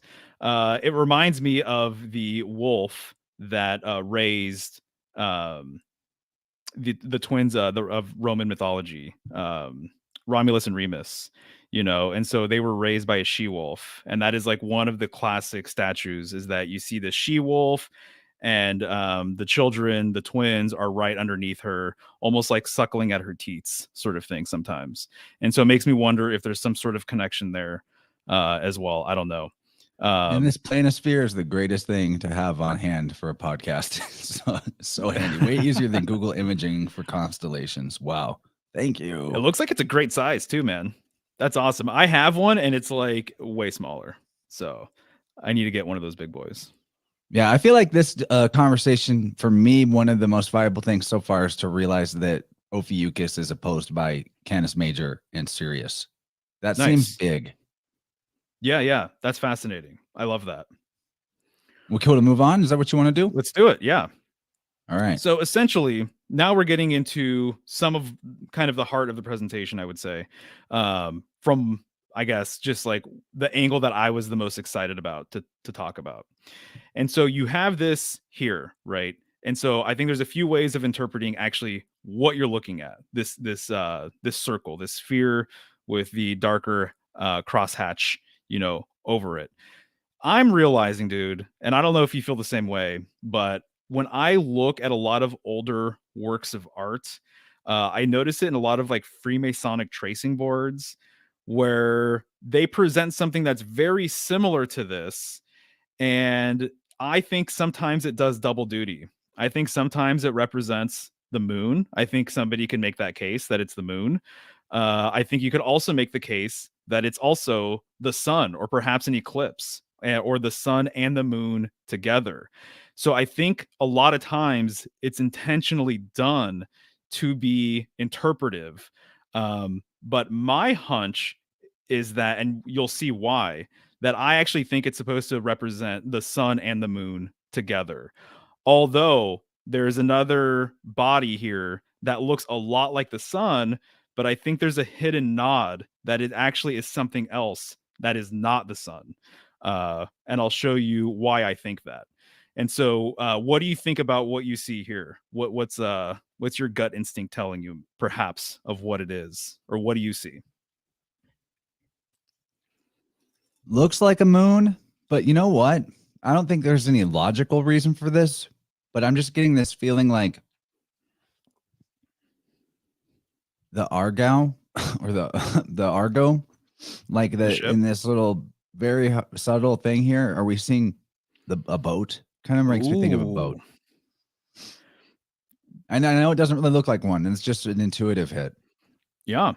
Yeah, Also, I can kind see of what you're see saying. like a candelabra, possibly Mhm. holding flames. But the Mhm. obvious, it does feel like you're being led to think moon, but there's always another story with this shit. There is. There is. So, I felt like this was okay. Yeah. Yeah, I could see that. And I don't think that I don't think Could that, refer to the lunar node, though, too. mm, I think there's just more interpretations to be had with all of this stuff. So, what I'm claiming here is not the end all be all definitive way of looking at this work, obviously. And that's one of the cool things that I was actually excited about by presenting some of this imagery is what are people going to say in the comments, in the chat elsewhere. I think people are going to have a lot of interesting sort of things to include in this conversation. So if you proceed one further, there is one last animal. Oh, sorry, my bad. Before we get there, here are 7 stars. It's really interesting. I went around, I counted all the stars. I made sure to find there's some stars that are slightly hidden And then there's one small example of what could potentially be a star, but I really don't think it is a star. So when you count the stars that, in my opinion, look like they're supposed to be stars and read that way, you actually count 7 stars. And you know me, man, I love the septenary stuff. I love 7 symbolism. I know you know all about that stuff as well. So when I counted 7 stars, I'm like, are these the traditional planets? Like what's going on here? So I thought at the very least, one of the last main elements that is worth going over are these 7 stars scattered about. There's a lot here. My first intuition is to question if we are getting specifically 7 stars, and obviously there are constellations allegorized in this artwork. What constellation is this making that you circled here? Right. Yeah. Good question. I think if there's, a good hunch or guess here, I think it's going to be something that I'll be talking about within the next couple slides. So, So 7 stars, though, famous clusters of 7 stars would be the Pleiades. Yep. And it would be the Dippers. Yep. Those are the most famous ones for sure. And so if we progress, are they to all the next 6-pointed stars? Are there any that are different? Yes, there's one that's different, which we'll get into right now. Oh, well, there's 2. There's one that's also kind of occulted down here. Yeah, you can only see 3. It looks like it's supposed to be 6-pointed though, in my opinion. But there's one that's obviously 7-pointed, and that is that one right there that you're highlighting. And it's the one above the bear, and I think I know what you think that is. Okay. You want me to proceed? People who follow my work on these shows, it'll be no surprise to them. But yeah, proceed. So here we are. We are close up on the last figure here. And so this one is different from the rest, right? I think we can say that. There's the 4 winds, there's the pairs of the zodiac, and then we were talking about, the dog and the serpent and what that potentially means. This is the only figure that is like by itself, and it's a bear, right?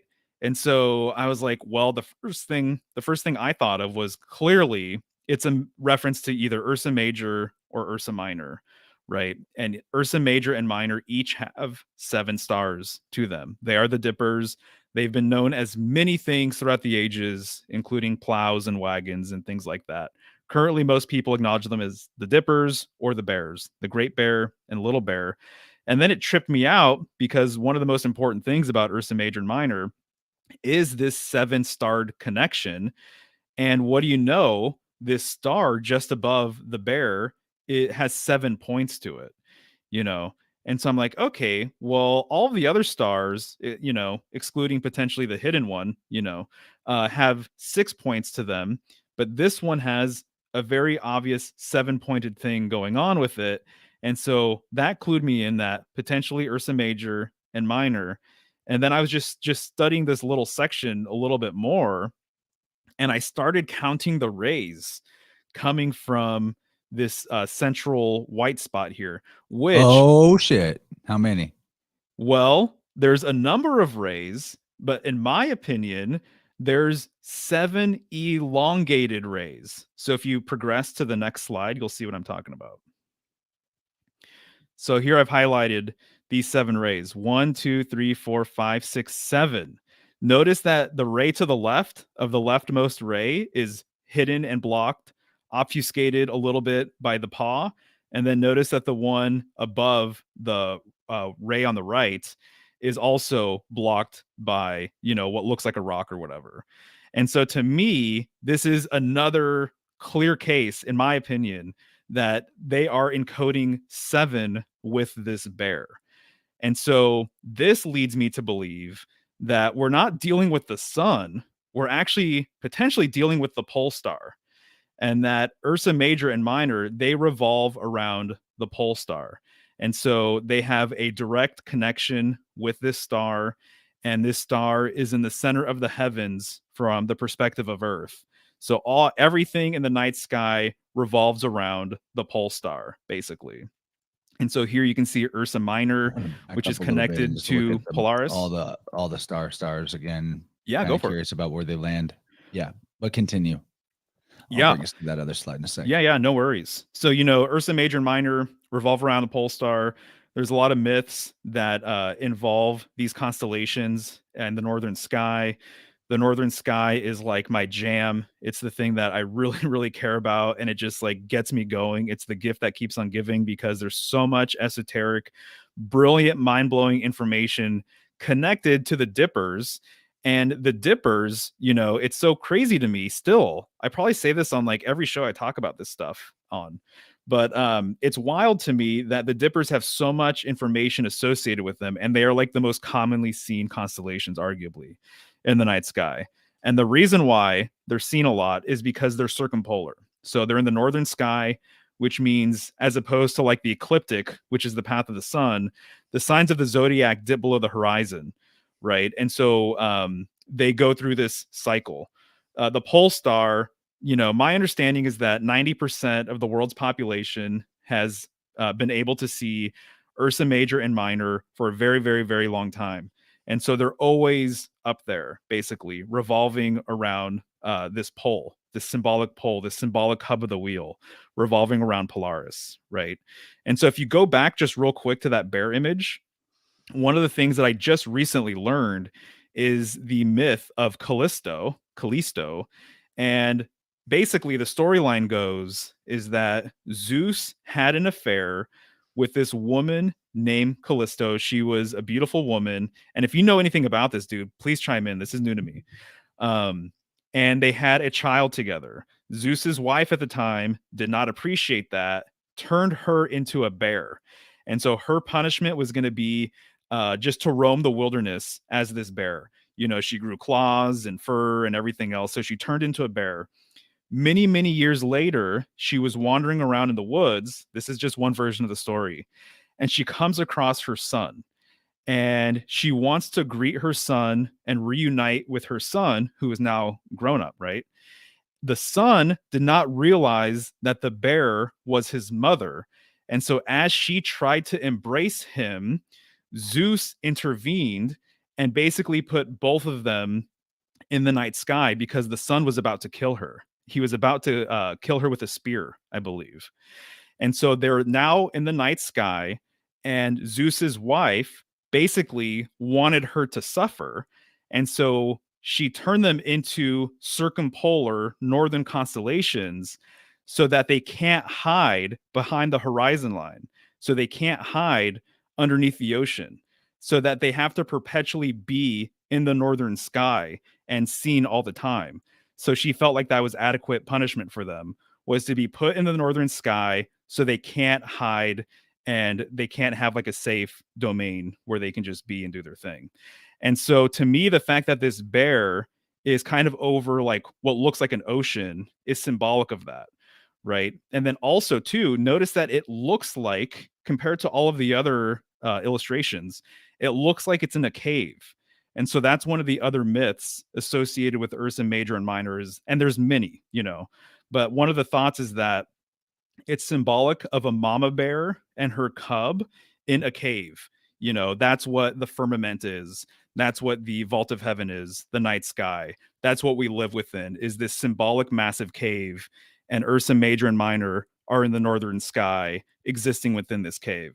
So to me, all of the symbolism just says, that it's a northern reference, basically. And so the Arctic, a lot of AR words go back to the bear. So my understanding is like, remember lion, river? Yeah. Totally. Yeah. So like Arthur, Arctic. I know there's a lot of other examples, but there's a reason why there's a polar bear. And I don't think there's any other polar animals, polar whatever. There might be, but polar bear is like easily the most well known. And it's because the bear symbolism always is a reference to the northern sky from what I'm coming to understand, most of the time. I also just want to say, since you're a word guy, etymology guy, I think it's interesting that Callisto, her son was Arcus, right? And so they're in the night sky as Ursa Major and Minor. So there's that R again. But Callisto kind of reminded me a little bit of Kali and then California. And then on the California state flag, you actually have a bear. So it just made me wonder if there's a CALI or LLI reference with bear symbolism. So that's not something I've looked into heavily just yet, but I thought that was kind of curious. There's so many things to riff on in what you said. I'm going to do my best to catch everything that popped in my head. Go for it, dude. Polar bear is interesting because the Latin name is Ursa maritimus. So they were called the sea bear before they were the polar bear. Oh, shit. Nice. You know, but there's a lot of symbolism connecting the night sky to waters above, right? That's an old idea. Absolutely. Callisto, I think I want to talk about that the most. So first you asked me, I'll start at the end and then work my way back, but you asked about the name. So I always just like put it through the filter of making R's into L's and L's into R's. So with Callisto, you could also have car east, car east, Christ. Yeah. Okay, so because they worship the mother as God in a lot of versions of the Savior deity, who is the Son of God. So to back this up, the fact that her name has car in it, that's very, car is hand, it's the yod, it's the heart, it's the vessel that carries the spirit. You know, it's the jar that Jehovah or Aquarius is holding. Car, carry, car, nice. chair, Yeah. chair is a throne, chariot, car. Oh, like so many things come from that phonetic, but specifically the CRS or the CRST Christ aspect of it, combined with the nature of the story symbolically, it always resolves to the Trinity. So you have Zeus, who is said by many of the ancient authors before we got the Marvel Comics version of all of our mythology, Zeus was an eternal man and a maid. All things are born of the womb of Zeus. So Zeus is Zeus at one point was the son of God, and then took on the role as being the pater, the father, the Eupater, Jupiter. Okay, so like I was trying to explain at the beginning, the metamorphosis is the metempsychosis of the world itself, and the son being the soul of that world. Okay, so just like a boy grows up to become a father himself, eventually Zeus went from being the son, S-U-N-S-O-N, of God, of Kronos, to becoming the pater himself, the father. So in that role, as the first person of the Trinity now, he is both a man and a maid. He's the androgyne, Venus, Urania, Hermaphrodite, all the different versions of this. And so whenever we find out that Hera is the trickster who curses Callisto after he impregnates her, I believe that Zeus, Hera in this story are the male-female aspects of Janus or Brahm or whatever version, the first person of the Trinity that we're seeing represented by Zeus. Then you have Callisto, who is the destroyer, regenerator. That is its own person of the Trinity. And I believe the story is allegorizing how it is easy to mistake the regenerator for the destroyer and not realize that it's a good aspect of nature. Totally. And you see the bear and you're like, oh my God, it's a bear. And her son was going to slay her. Very much like what has happened in for a long ass time, where the modern, for example, Christian thinkers have separated Satan from Eve, or the serpent from Eve. They're the same being. Whenever you get into the origins of it, they're the same thing. And the destruction aspect is important for the regeneration. The ancients never could observe any matter actually ceasing to exist or being annihilated. Part of the reason why they had the eternality of matter as part of their doctrine. Before that all got confused again, to go back to that subject, and something comes from nothing now. All of these changes to, in my opinion, to the whole system are from misunderstanding the Trinity and misunderstanding and separating the destroyer regenerator from each other and creating a Holy Ghost, a Mother Mary, and a Satan. And now, oddly enough, that actually brings your 3 into kind of a 4. And at the same time that this was going on is not that far off from when it changed from being a 3-season calendar to a 4-season calendar. Oddly enough, I don't know what to make of that, other than it's interesting. So I think that the son of Zeus and Callisto is the preserver or savior, son of God aspect. And then to talk about Canis Major a little bit and Canis Minor, it's interesting how they have 7 stars, right? And the other one that circumnavigates the pole, Draco, having 15 stars. When you put those together, Ursa Major and Draco being the ones that are further out, that actually equals up to 22 stars. Oh, and then Ursa Minor with 7 stars. And if you do 22 divided by 7, that is the closest fraction or division that you can do with whole numbers that approximates pi. And they're going in this circle around the pole, a very evident circle. So I think I covered off everything that came to mind from what you were talking about. I did my best. Oh, dude, that's great, man. I love it. I'm so glad we're doing this together, honestly. So, I mean, dude, you're giving me all sorts of notes, man. Things to follow up with and shit like that. So you are appreciated. So, when we talk about the pole star, to me, now when I look at this illustration, that's what gives everything a harmonious rhythm. It gives everything a purpose. It gives everything to revolve around. It is the structure or the order that this system needs, which is why that small illustration with the cave, with what arguably, in my opinion, could be the pole star, it's the most white that you will see in that entire illustration.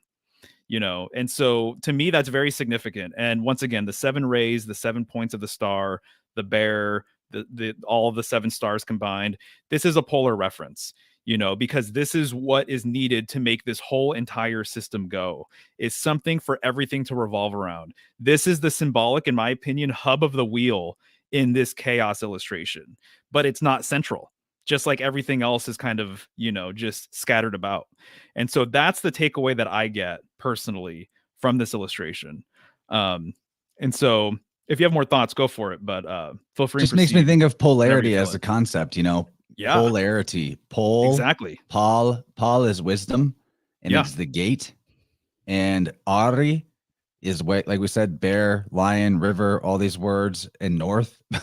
And then T is the Tav, the T, the terminus point, because this is the point where the motion terminates. It's the alpha and the omega. It's the beginning and the end. Even the idea of the mark of the beast comes from the Mithraic cults and previous times earlier, whenever the emblem of the sun and the number 10, whether it was in the yod, the X, or the T, would be marked on the forehead of the followers. And this was said to spare you from the wrath of chaos, aka the wrath of the sun during winter, because the winter side of the zodiac is also the chaos side. Sure. So there's a lot to that. So polarity. Yeah. It's like the gate or the wisdom of the bear or of the river. Wow. Of T, of 10, of Dis, God. Nice. And that's where that's the generative principle comes from polarity. Right. Exactly right. For sure. Awesome, dude. That was fantastic. So, continuing on, I wrote there the pole star, right? Showing you a quick sky map of what that looks like. And then if we move forward, I believe it's some information about the pole. Oh, no, it's not, but it's perfect. So I put these slides in such a way that it would make sense. And I didn't know that this was the next one, but this is awesome. Okay, so some illustrations of chaos, what they show, the post-chaotic sort of thing that they illustrate is this kinder nature, this godlike figure that separates things. And so what you have here is symbolic of God, the one, separating things. So he's separating, what looks like the night side and the day side. And what I'm learning about symbolism is that orientation doesn't matter as much as I thought it used to matter. So whenever I conceived of the pole in my mind, I always thought about it being vertical. It doesn't matter if it's vertical, if it's, tilted, or if it's horizontal. It's all the same thing, in my opinion. Yes, you can infer different information when you draw a vertical line versus a horizontal line. But when you really, really get down to it, symbolically, these things are the same, whether they're orientated this way or that way or whatever. So this is God separating things. So what, this was mentioned earlier on, is that a kinder nature untangled the chaos, separated the chaos from each other. And so this is a visual representation of God, the one, doing just that. So if you proceed, there's more versions of this illustration. I think I have like 3 or 4 in a row. Where's this illustration come from? This one specifically, I'm not sure, but they're all related to this first book of Chaos and the beginning of creation. Okay, cool. A couple things here that I just want to throw out there. There's a stork next to him. Yes. Stork is interesting because that was a nickname for the Pelasgi, or the Phoenician adventurer sailor class, who may very well have been the ones that spread at least the most modern version of this zodiac and this sky clock around the world. They were the storks. So interesting that that's, right next to him. I don't know. That could be so too, Thoth. actually.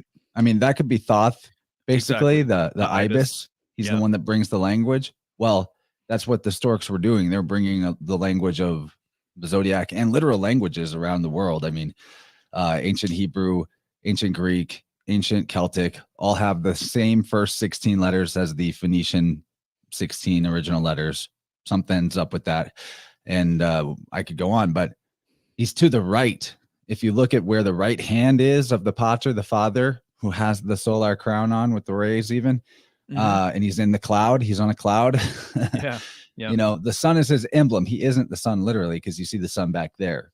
But the sun is his chief representative because it's bringing the light, which is order, to the world.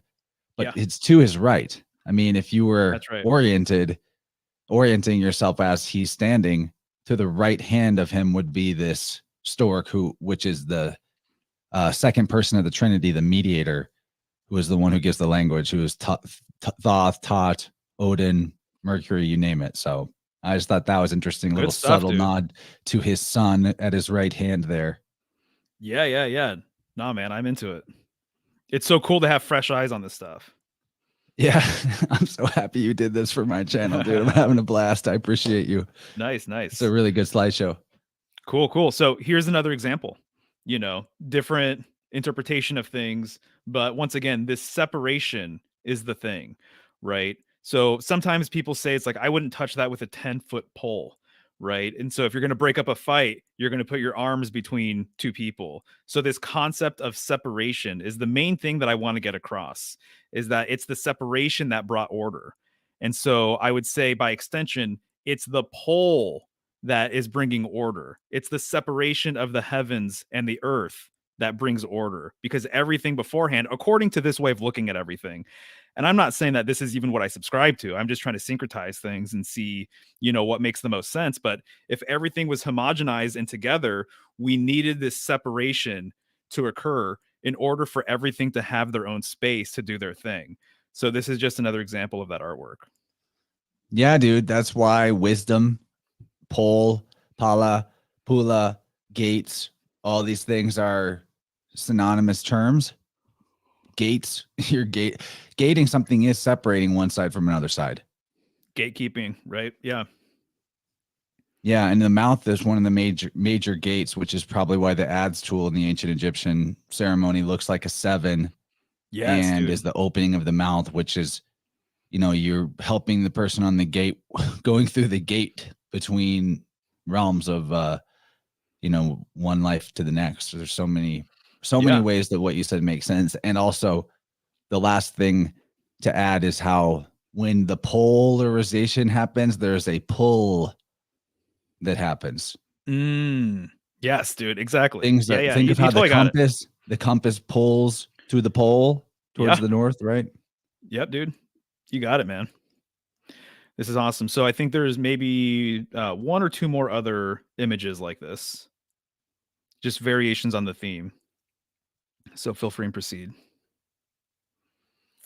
Another one, kind of showing the separation in a different way. I think it's interesting, the hand gestures for each one, but the same general idea, of there being this separation occurring. And the first time I see Cheney pop into the chat, we see two bunny rabbits here at the bottom. So that's Yeah, of course. What's up, Cheney? Dude, she was on fire last night. It was awesome. Oh man, I wish glad I was you're at the here. Weave, but I needed sleep. I wanted to be real fresh and bright for tonight, and it turned out pretty good. I got some good sleep. Nice, I missed you guys That's though. I awesome. saw the missing persons poster you made for me. That was fucking funny. Yeah, that's perfect, man. Thanks for making a guy feel wanted. Love you guys. Weaving Spiders Webs on YouTube. Everyone go check it out. That's right. Yeah, we don't have to. We could analyze this image and the others that you have here, like as long as the chaos picture. So I won't belabor. Totally. So here's one other example, and here up top you can say see Ovidi metum. So I'm assuming this is obviously Ovid Metamorphosis reference, right? But I love this version because it really shows the untangling aspect of what I'm referring to. So God untangling the elements, right? Separating the elements from each other. And then notice that he's doing kind of the classic as above, so below sort of position, which a lot of people are familiar with and can be seen in all sorts of different places or whatever. But to me, I really love this one for the untangling aspect, right? And so feel free and comment, but the next slide is a reference to the untangling as well. It's interesting because it's like, that's like what we're doing here. We're looking for the pattern, which is the pater, which is the father being the androgyne. Technically, it's neuter. Mm-hmm. It's the original cause, but I agree. That actually the being that you see doing this work here, this is not the pater or the father. Technically, it gets confused, I think, in different. Well, it depends on whose art it is or whose symbolism it is, but I think the original idea would be it is the second person or the psychopomp, the mediator who does this job. Dude, you got it, man. He does it through language. It's the logos. It's the word. He's like, this is that and that's that. He's naming it, gating them off, using his mouth to speak the wisdom, at the head or the beginning of all things. He's the arche. There's so many things, but heron. I want to return to the idea of the heron. That was a few slides back because Cheney was making comments about it. And it just struck me that as a symbol, heron, stork, ibis, what have you, they're all very similar types of birds. Fascinating that ends up being a symbol of the mediator, because the word heri, like Heri in Sanskrit, the ancient Sanskrit, means savior. That's where the Hare Krishna comes from.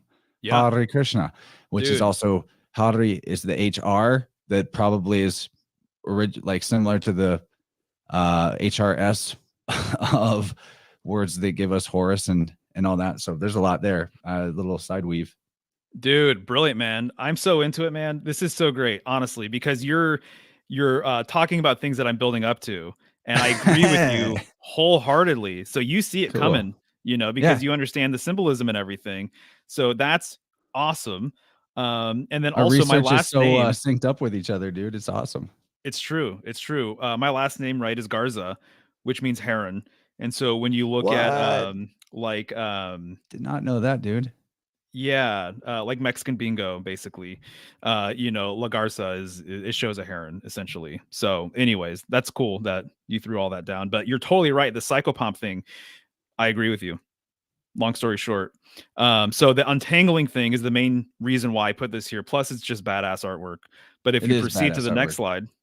Yeah, dude. I think that you'll find this interesting too. You're the mediator, dude. That's you. So I've used this image, in several videos as of late, and this is the Weeping Virgin. So this is a Masonic work of art, and I just think it's really interesting because up until recently, like this week, as I'm preparing for all this stuff, I had a different interpretation of the untangling of the hair. But now that I'm aware of this separation, this polar separation, I'm wondering if that's what's really going on here, if that's what it's alluding to.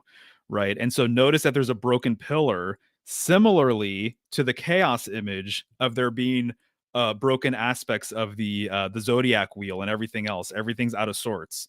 So you have this chaos image with the pillar. You've got the Virgin, the Maiden, and then Chronos, Saturn, Father Time is untangling her hair, because I think that this is his role. This is how he brings order to things, is by untangling things and separating the elements. So I think that all of the symbolism is kind of here, but just set up in a different way. But I'd love to hear your thoughts. No, I love your entire explanation of all that. What's interesting is that while the untangling is happening, she's looking at the Torah or the book or the law. Yeah. Right.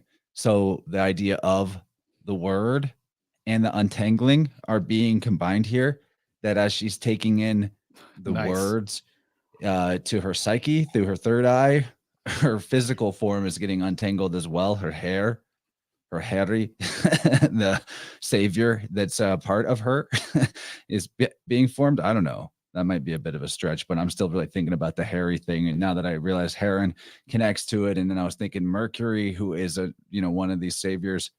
One way of saying Mercury would be Mercury, like if C is interchangeable with X and CH in all languages, and depending on who said it, they might really say a Harry in there with Mercury. It's wild. Right. It just goes on and on. It does. So I thought that was worth putting in here. And I can't recall what the next slide is, but I'm sure it makes sense because I went over this thing many times. Yeah. The only way you grow hair is time. That's true. Nice. But I've been really on a kick lately describing how time, that the Greeks actually had 2 words for time. And we have 4 Greek words for love, for example, and we only have 1 word in English, love. And in the same way, the Greeks had chronos, which was your measured time. And then they had kurios, which sounds like curious, oddly enough. And that's subjective time, totally different.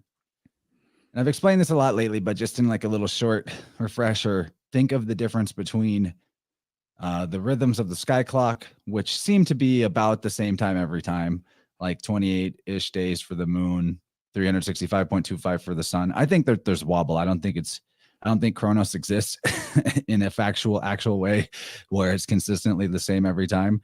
I think the best we do is averages, and nature wiggles. But think of seasons and how a frost might be at a different time every year, the last frost, or when things sprout and germinate out of the ground might be at a different time, roughly close, but there's a subjectivity to nature's version of time.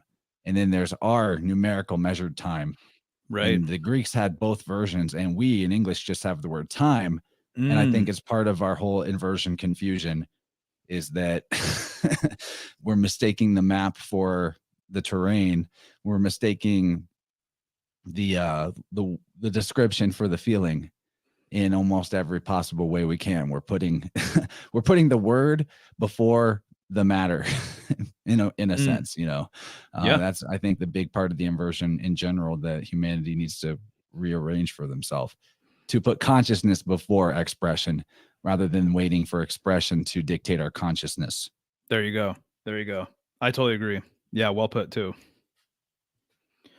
Nice. So I think the next slide is about the axis mundi. And so essentially, the axis mundi, this symbolic pole that reaches from Earth to the heavens, it's the symbolic separation and connection between the Earth and the heavens. And so that is like the main point that I'm trying to get at here, is that that's what the axis mundi symbolically represents. I always used to think about it in terms of connection, like it's a bridge to the other side, it's the trunk of the world tree or what have you.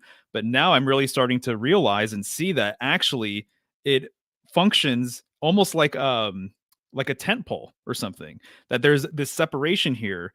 And actually there's some groups that use a tent in their ritual workings, and the central pole in the tent literally is the axis mundi. They acknowledge it as the axis mundi, as this northern pole. And so I think that's really interesting. So this idea of the axis mundi serves both of these purposes, separation and connection. Yeah. And the phallic nature of that, yep, in the metaphor, I think is probably why the father or the pater is considered to be the one that does the separating.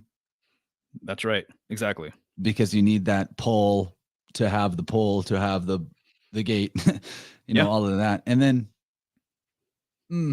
it also just makes me think of that guy Shu, the Egyptian god Shu, who's the one that separated his children, who were the sky and the earth, so that there could be a material creation. And that is a fascinating word.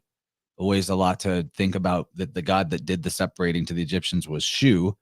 In the old English, like in Higgins here, not even that long ago, when they say sheweth rather than show. Like, I'm going to show you something, I sheweth it to you. So shew, without shew during the separation, there'd be nothing for us to be shewn. You know what I mean? Like, it would all just be dark and smashed together. There's a lot there. Yeah, you got it. So the next slide here has to do with, in my opinion, the other references, just some of the other references that I think are expressions of this axis mundi. You've got the axis mundi itself. You clearly got the pole. And then with pole, I always think of hole. There's generally a correspondence there where there's a pole, there's a hole, or they will seek each other, sort of thing. There's also this concept of the column or the pillar, the post. This is why I think we refer to it as the post office and postage, because Mercury goes up and down the post, and he's the messenger of the gods, right? This axis mundi is also the world tree. It's the trunk of the world tree. It's what bridges and separates the heavens and earth. That's why a lot of these saviors also get nailed to the post. Yes, dude. Exactly right. 100%. Yep. So as we said, the phallus, right? That's pretty obvious. Makes a lot of sense. The leg and one-leggedness is something that is really fascinating to me. There's different myths about, a deity losing like a foot or only having one leg to stand on, whatever. There's stuff going on there with the northern sky and one legs. So talking about Rex Mundi, who is the king of this axis, the Demiurgos, which is actually Mercury, Ptah, yes, exactly. etc. Yeah. Leg, do the LR switch. What is leg? It's reg, like Ooh. regs mundi, regulus, the regal, legal and regal. There's a reason why those words go together. the regality makes the legality. So when we're looking at the word leg, it's not a coincidence why leg is the word that it is, and that it has this pole symbolism to it. Leg and reg. That's dope, dude. I love that. There's another one in here too, lingam, you could put on this list. Yes, 100%. Yep, that's a good one. That's a really good one, actually. The staff is also another example. The obelisk, the tower, the Tower of Babel, the sword, the spear. I would say it's the bridge as well. It's a stairway, the stairway to heaven. I think that's what we're referring to when we talk about the axis mundi. It's a stairway to heaven. I think that's what is being referenced when people talk about going to the other side. It's this northern thing. And then also ladder too, I think, is also an appropriate expression for this. So, and like I said, there's more. But these are the ones that I felt like were worth highlighting. And notice that there's this theme. Obviously, they're all phallic, they're all long, but the idea is still the same: separation and connection. Love it, dude. Yeah, nice. The last little word thing that pops to mind is how ladder is la adder, the adder, which is a serpent. Interesting. Hell yeah, dude. Or adder the would be like, with the north. The god serpent, the god snake. Nice. Serapiece. Cool. All right. So it's interesting because there's several myths out there about a chaotic monster or dragon that is essentially cut in half. And in this example, this is Tiamat. So she is this chaotic monster. She's cut in half. And I believe she's cut in half with wind, actually, which goes back to the word and air symbolism and everything else. But she's cut in half and we exist within her. That's the mythology, is that Tiamat was separated and we live within her body, essentially. And so to me, this just speaks to everything that I'm talking about, is that everything was this homogenized chaos according to Ovid and, this first poem. And then there was a separation that occurred.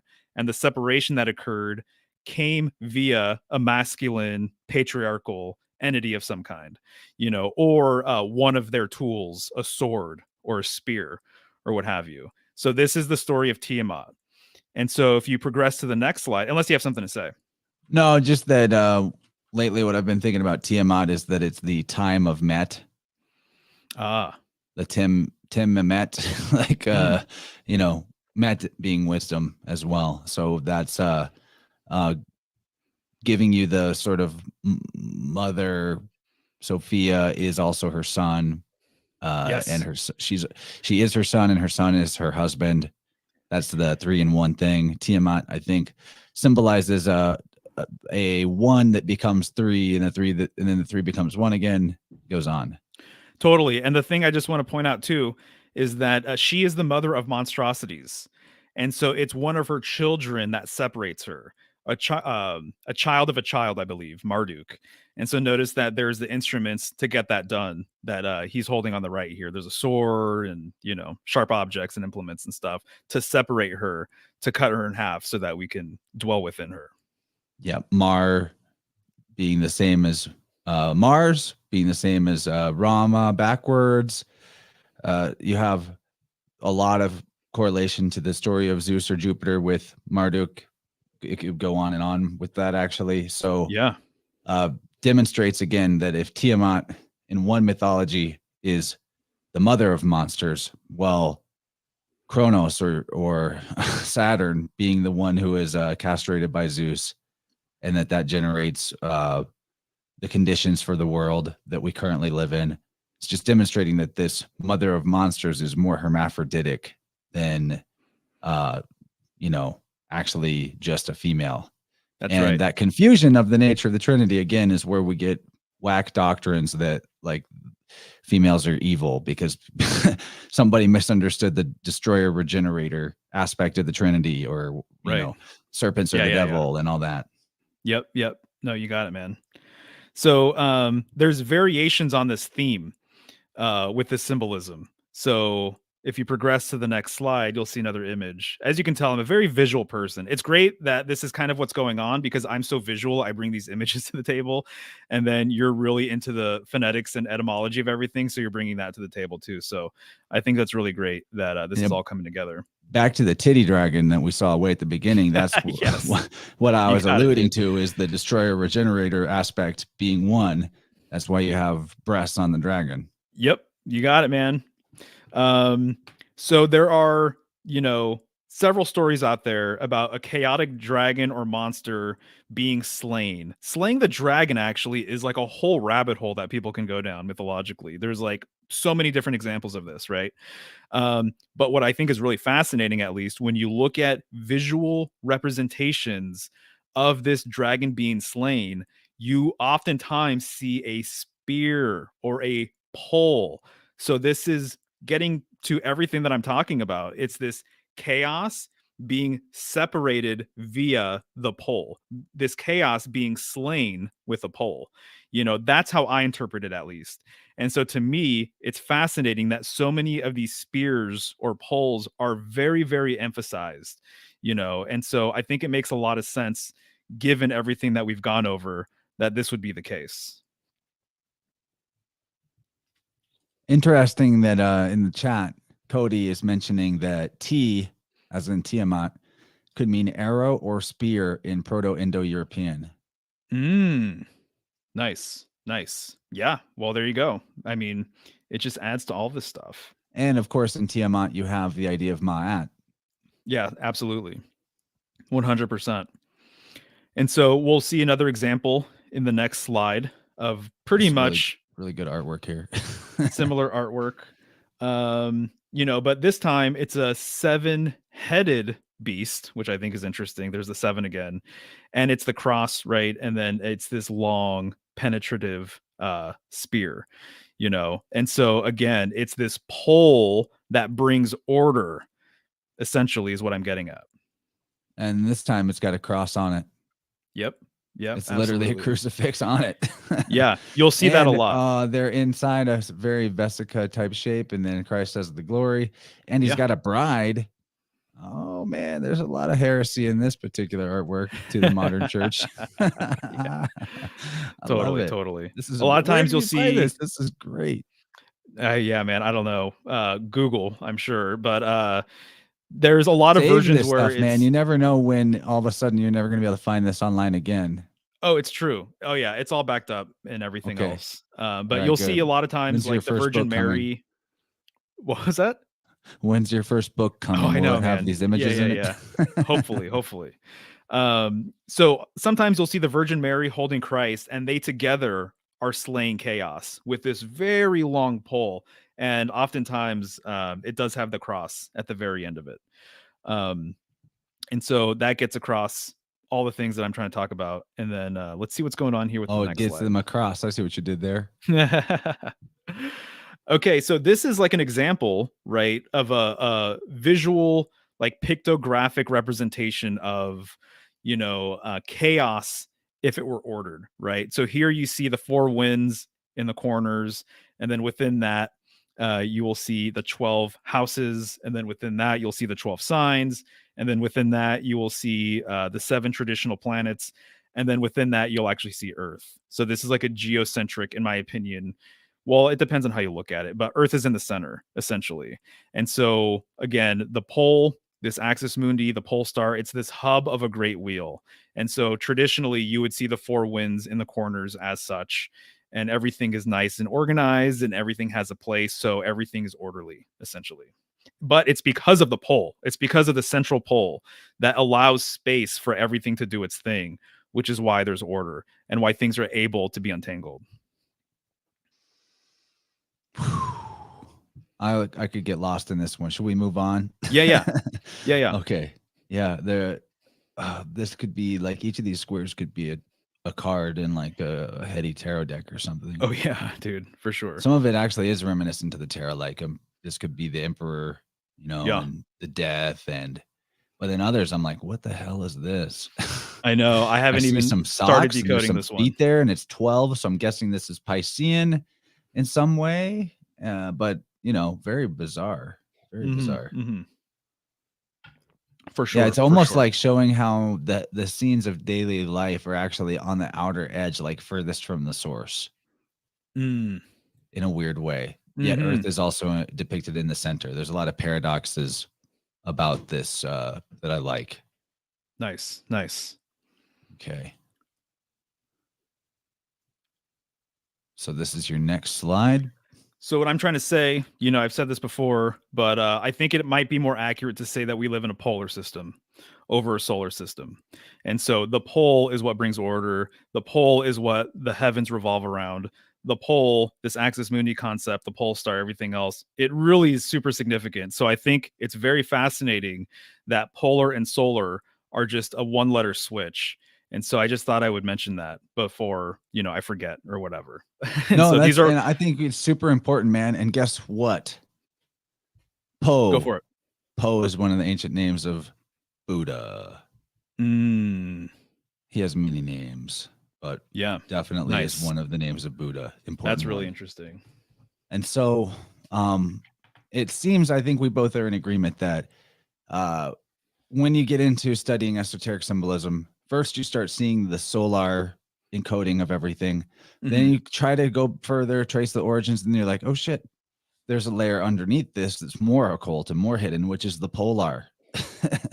So in the ancient world, I don't think that they depicted, I'm pretty sure the reason why you had this mediator who was the son or son of God was because the original prime cause or source was the invisible, unmovable, kind of unknowable, and it wouldn't be depicted in imagery. Like you made no images of the father, the pater, the monad. Didn't exist. It's also chaos in a way. It's both. Totally. Yeah, exactly. And so in the same way, it's like the polar aspect of symbolism is hidden or occulted. They don't really show it to you, but it's there to find if you start to see the pattern, the pater, which would be the palace pole, the wisdom, the mother father that is the origin, the sorry, hermaphroditic origin or source. That's my Totally. 2 cents on it. I think that Yeah. it's Well, no, probably the the hermaphroditic thing symbolism is of going the to source be, god. yeah, no, the hermaphroditic thing is on point, and actually, it kind of is a part of the last few slides here, and so I think it kind of wraps up some of that symbolism. And Snake Jones in the house, he's absolutely What's right. up, You got to Snake? get some sunlight on your junk. It's true. It will cure you Nice. of weakness. Right, right. Lamato, the fool. So, thinking about this symbolism, thinking about the pole separating, thinking about chaos, I was immediately reminded of the Fool card and another card in the Thoth deck. And so the Fool, in many ways, I think is supposed to be symbolic of chaos. It's number 0. So it's kind of nothing and everything at the same time, I guess you could argue. Notice how chaotic everything seemingly is within this image as well. You don't know if he's standing, you don't know if he's falling, you don't know if it's a man, you don't know if it's a woman. There are a lot of things kind of going on here that give this energy that is kind of chaotic and isn't exactly orderly, right? And so it's fascinating that this is number 0, and the Fool represents kind of this raw energy as well. It's the beginning of the whole entire major arcana, so as chaos Or the seemingly, end. or the end, right? Well, same thing with chaos, and so according to the way Ovid presented everything, chaos was the beginning of everything. And there are thoughts that, basically there's philosophies that we go from chaos to order back to chaos again, and that this is just the sine wave or frequency of things, And Ovid is void. It's a monogram or an anagram for void. And the void is the chaos. Ooh, nice. Yeah, exactly. I like that. I hadn't thought about that. So to me, it's fascinating that there is this energy tied to the Fool card. And then when you look at the next card, which is the next slide, we have the Magician card, which is number 1. Number 1, Roman numeral 1. This is the pole. And notice the pole right behind him, right? This card is associated with Mercury. He's the psychopomp. He goes up and down the world tree. He goes up and down the pillar or the post, right? And notice that there is a very obvious visual separation going on. It's because this pole brings separation. Also notice that he's doing the classic as above, so below gesture in a way that's kind of not unlike these figures in the illustrations that I was showing earlier. It's the one that separates. And so now the elements are separated, and there's a separation between heaven and earth. And so it almost looks like 2 planes that are being separated too in the background. Yeah, and if you look at the symbol above his head, it actually looks kind of like a plane. And the little symbol in the circle, oddly enough, like a plane Yeah, as in like an airplane, which is a totally. little early for Crowley. But to And what go back to the go ahead. chaos of this, I do think this is the primordial chaos. I think that's a great layer of the symbolism here. I mean, you have the Tiamat in a Yes, way. exactly. You have 100%. That's it. the tiger, Yeah. which is, also very like lion symbolism, Ari, river, the flow, just the natural flow of nature. And anyway, in his bag, you have all these seemingly zodiacal symbols and planetary symbols. Yeah. And it's like they're all jumbled together in a bag and not, separate or in order. They're chaotically just thrown in the bag and thus in darkness, obscured, not, doing their normal thing. It's before that. They haven't been set into place yet. Yep. You got it, man. Exactly. And then the dove. So the dove, whenever you see the dove symbolism, it's encoding 2 things majorly. Secret encoding are the yoni and blackness are both encoded in the dove. I could, if you want to elaborate on that, that's fine. I have else at other times, or you can just take my word for it. But no, in already terms of as you're chaos, saying that, yoni and connections are blackness starting to click. Yeah, Yeah. you see why that would pertain to chaos. Yeah. Oh, yeah. Absolutely. For sure. Nice, dude. That's awesome. And then notice too, it looks like there's a caduceus too, right? The twin serpents and the winged disc, which I think arguably the disc in the middle could be a reference to the pole star, but it's tilted, it's off. You know what I mean? It's not even pointed up and down. Versus in the next card, you kind of have a similar metaphor up top, but it's upright with the pole symbolically. And the vibe that I kind of get from this card now is that everything is ascending up the pole. You know, now that there is this separation, there's a place to go. You know, so it's almost like all of the elements are floating. It's almost like he's going up the world tree or the world there's pillar. a pole to There's a the pole. throne, to the north, to the The pole. ladder, stairway to heaven. Exactly right. Yeah. So, and then the next card or the next slide is the world tree. And so I just wanted to reemphasize this concept of the world tree. It connects the heavens and it connects earth, but it also separates the heavens and separates earth. That is like my main point that I'm getting across here with everything. And then I just have some quick text here in the last slide, which that is the last slide. This is the last one right here. So, you know, a lot of people throw around as above, so below for good reason. You know, it's a very powerful thing to acknowledge. But, you know, the thing that I'm just kind of like thinking about now is, you know, this is another version of the magician card, right? Typically, this is the Rider-Waite version. He's typically doing the arm gesture. He has an actual wand or phallus or pole in his hand. But, you know, when I see this gesture now, after doing some of this research, it's as above, so below. But what I really take away from it is what I wrote here. It's the one that separates the above with the below. That's the one. And that's what he's representing here. And if you were to make that gesture or embody this sort of thing, you would be the one that separates the above with the below and the one that connects the above with the below. So once again, just further re-emphasizing this connection, this separation. And I think that that is partly what's being encoded in this card, the magician. Symbolically, he is like this godlike figure that is acknowledging the separation and the connection with the heavens and with earth. Oh, man. So that's what I got for you, man. Oh, so I just had brain explosions about as above, so below that I've never had. Okay. Nice. Okay. Nice. So this conversation's great because it really has helped me conceptualize, and maybe others too have listened. I don't know. But for me, it's really helped me click the whole notion of the mediator is also the demiurgos, the craftsman, right? And that might not be, that might not be an easy thing to comprehend, but there's like an esoteric philosophical, there's a logic to it, actually. Exactly. Because the mediator is connecting the above and the below, but also that's creating all the space for the physical world.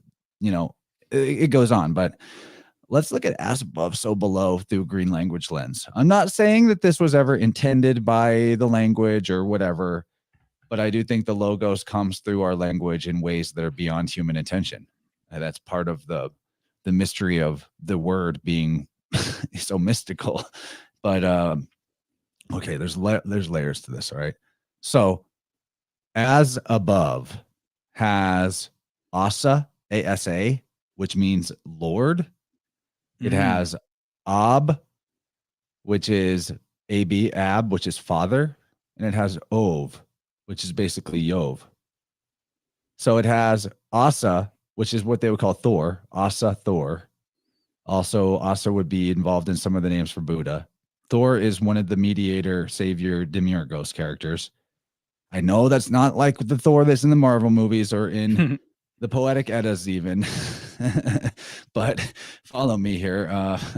Edda is Veda without the aspirate. Eddas, Vedas. If you do the V to B switch, like between Latin and Sanskrit, the Vedas are the Betas. And in philology, you can swap any vowel sound for any vowel sound because dialects of different people who speak the same language do that very thing. So the Vedas to the V to the B, the Betas, the Buddhas. You drop the aspirate, it's the Eddas, the Poetic Eddas. We're talking about the bud, the thing that grows off of the tree, which is the trunk, which is the pole.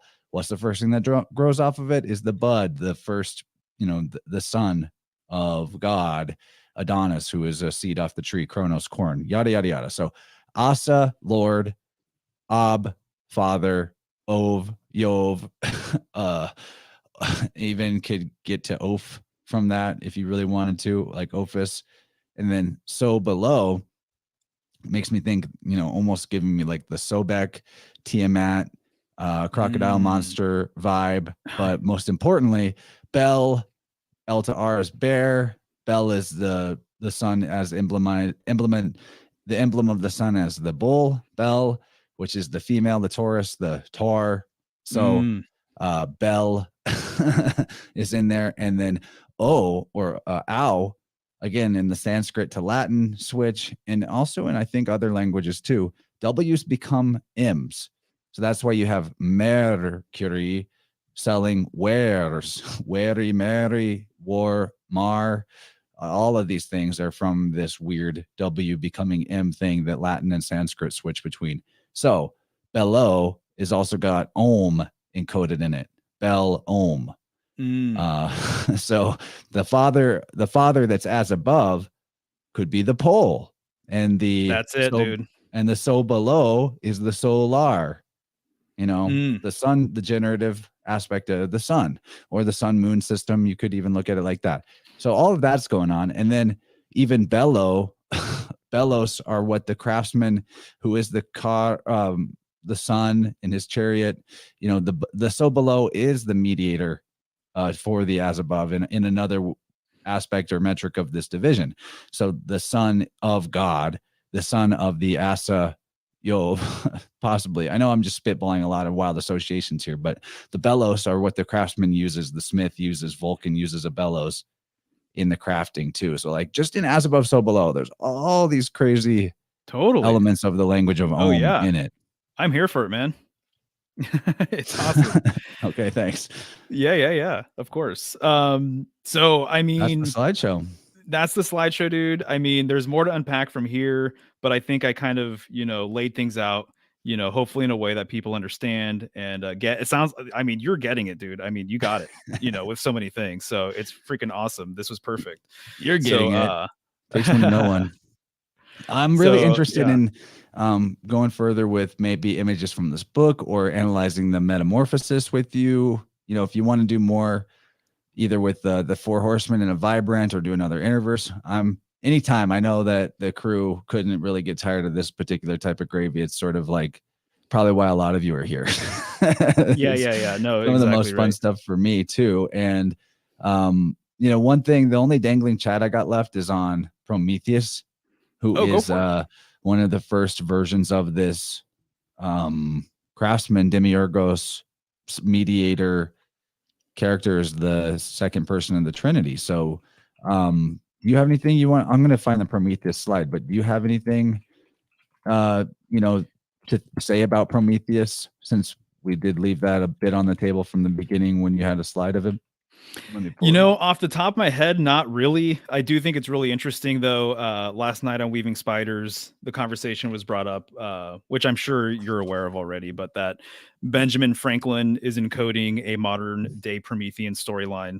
And so it appears as though, he in some ways is a mythological figure, and that there's a lot of overlapping symbolism with Prometheus and what he's acknowledged for doing with electricity and things like that, fire from the gods, etc. So I'm not sure if I feel like unpacking all of that right now, but that's on the top of my head, just kind of like what comes to mind because it was brought up last night. And I think that's really, really fascinating.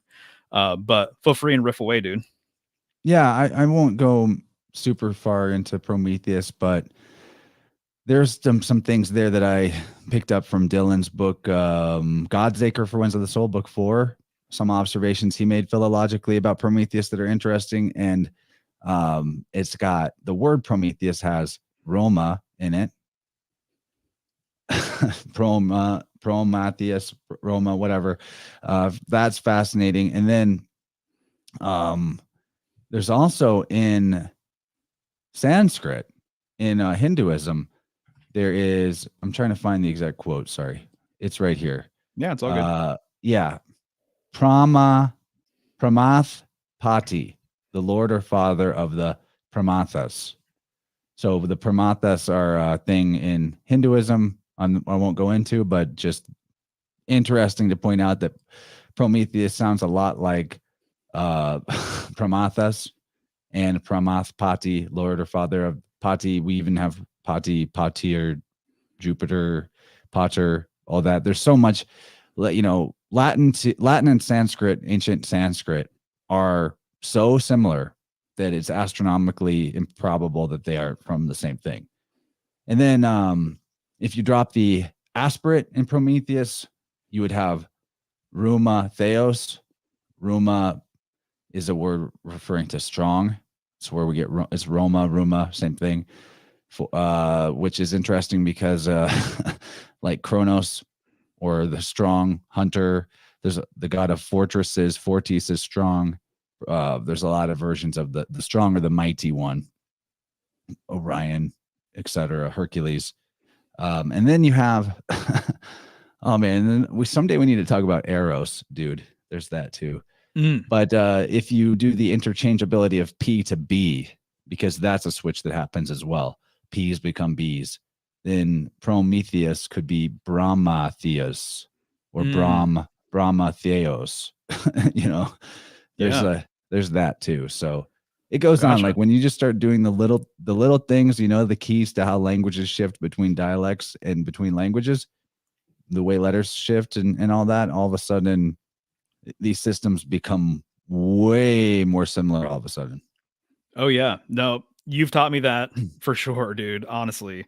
So if anyone, who's come over from the symbolic study side of things and you're being introduced to chants for the first time, I mean, like what this guy's all about. So if you're really interested in decoding some of these words, like you have like some of the top tier people, like I would argue like on the planet that come onto your show and you guys talk about this shit. So it's just amazing stuff, dude. You guys have taught me so much. So yeah, I don't even know where you would go to get the deeper end. It's like, how did I get put here? I'm happy about it though. It's awesome. Yeah, man. But this was a great time, dude. Thanks for hosting and just being so accommodating. And there is a lot more to get to. And there's some very specific astrological prints that my buddy has that would blow your mind, honestly. Same era, some of it's kind of newer, whatever, not necessarily part of a book, but there's just a lot of things that encode more symbolism that I think you guys would be into. So anytime, man. Yeah, buddy. Anytime you want to come back, there's really no time that's too soon. We can start planning the next one as soon as you want, or a topic that sounds fun. Or if you ever get to where you're doing talks on your channel that are not just you, I'm in. I'll give me a subject. I'll do my best. I don't know if my slideshow will be as pretty as yours though. Holy shit, this was gorgeous. I would love that. I've worked with some ugly slideshows and made it work with people I love, and it's nice that you're so damn professional. Thanks, dude. Yeah, man, you got it. Absolutely. Well, nice. So this was fun, and more to come. Absolutely. To be continued. To be continued. All right, everybody. And I'm going to go ahead and announce the next Vibrant while I've got a captive audience, because that's going to be something not to miss. We have George Mesa returning with Elsie King to talk about esoteric music theory, continuing that conversation, but with Lucas in the mix. So that's going to be a wild Vibrant. I hope you guys are there Wednesday night at 8. Thanks, everyone, for tuning in. Make sure, if you're still listening, Stacy and Justin, get a hold of Mario for those prints. And dude, thanks for doing that giveaway. That's really, really cool. This has been awesome. I'm almost having too much fun to end, but we're over budget time wise. Not too bad though. This was great, man. Cannot thank you enough. Love you a lot, buddy. Oh man, love you too, dude. All right, until next time. All right, see you guys later.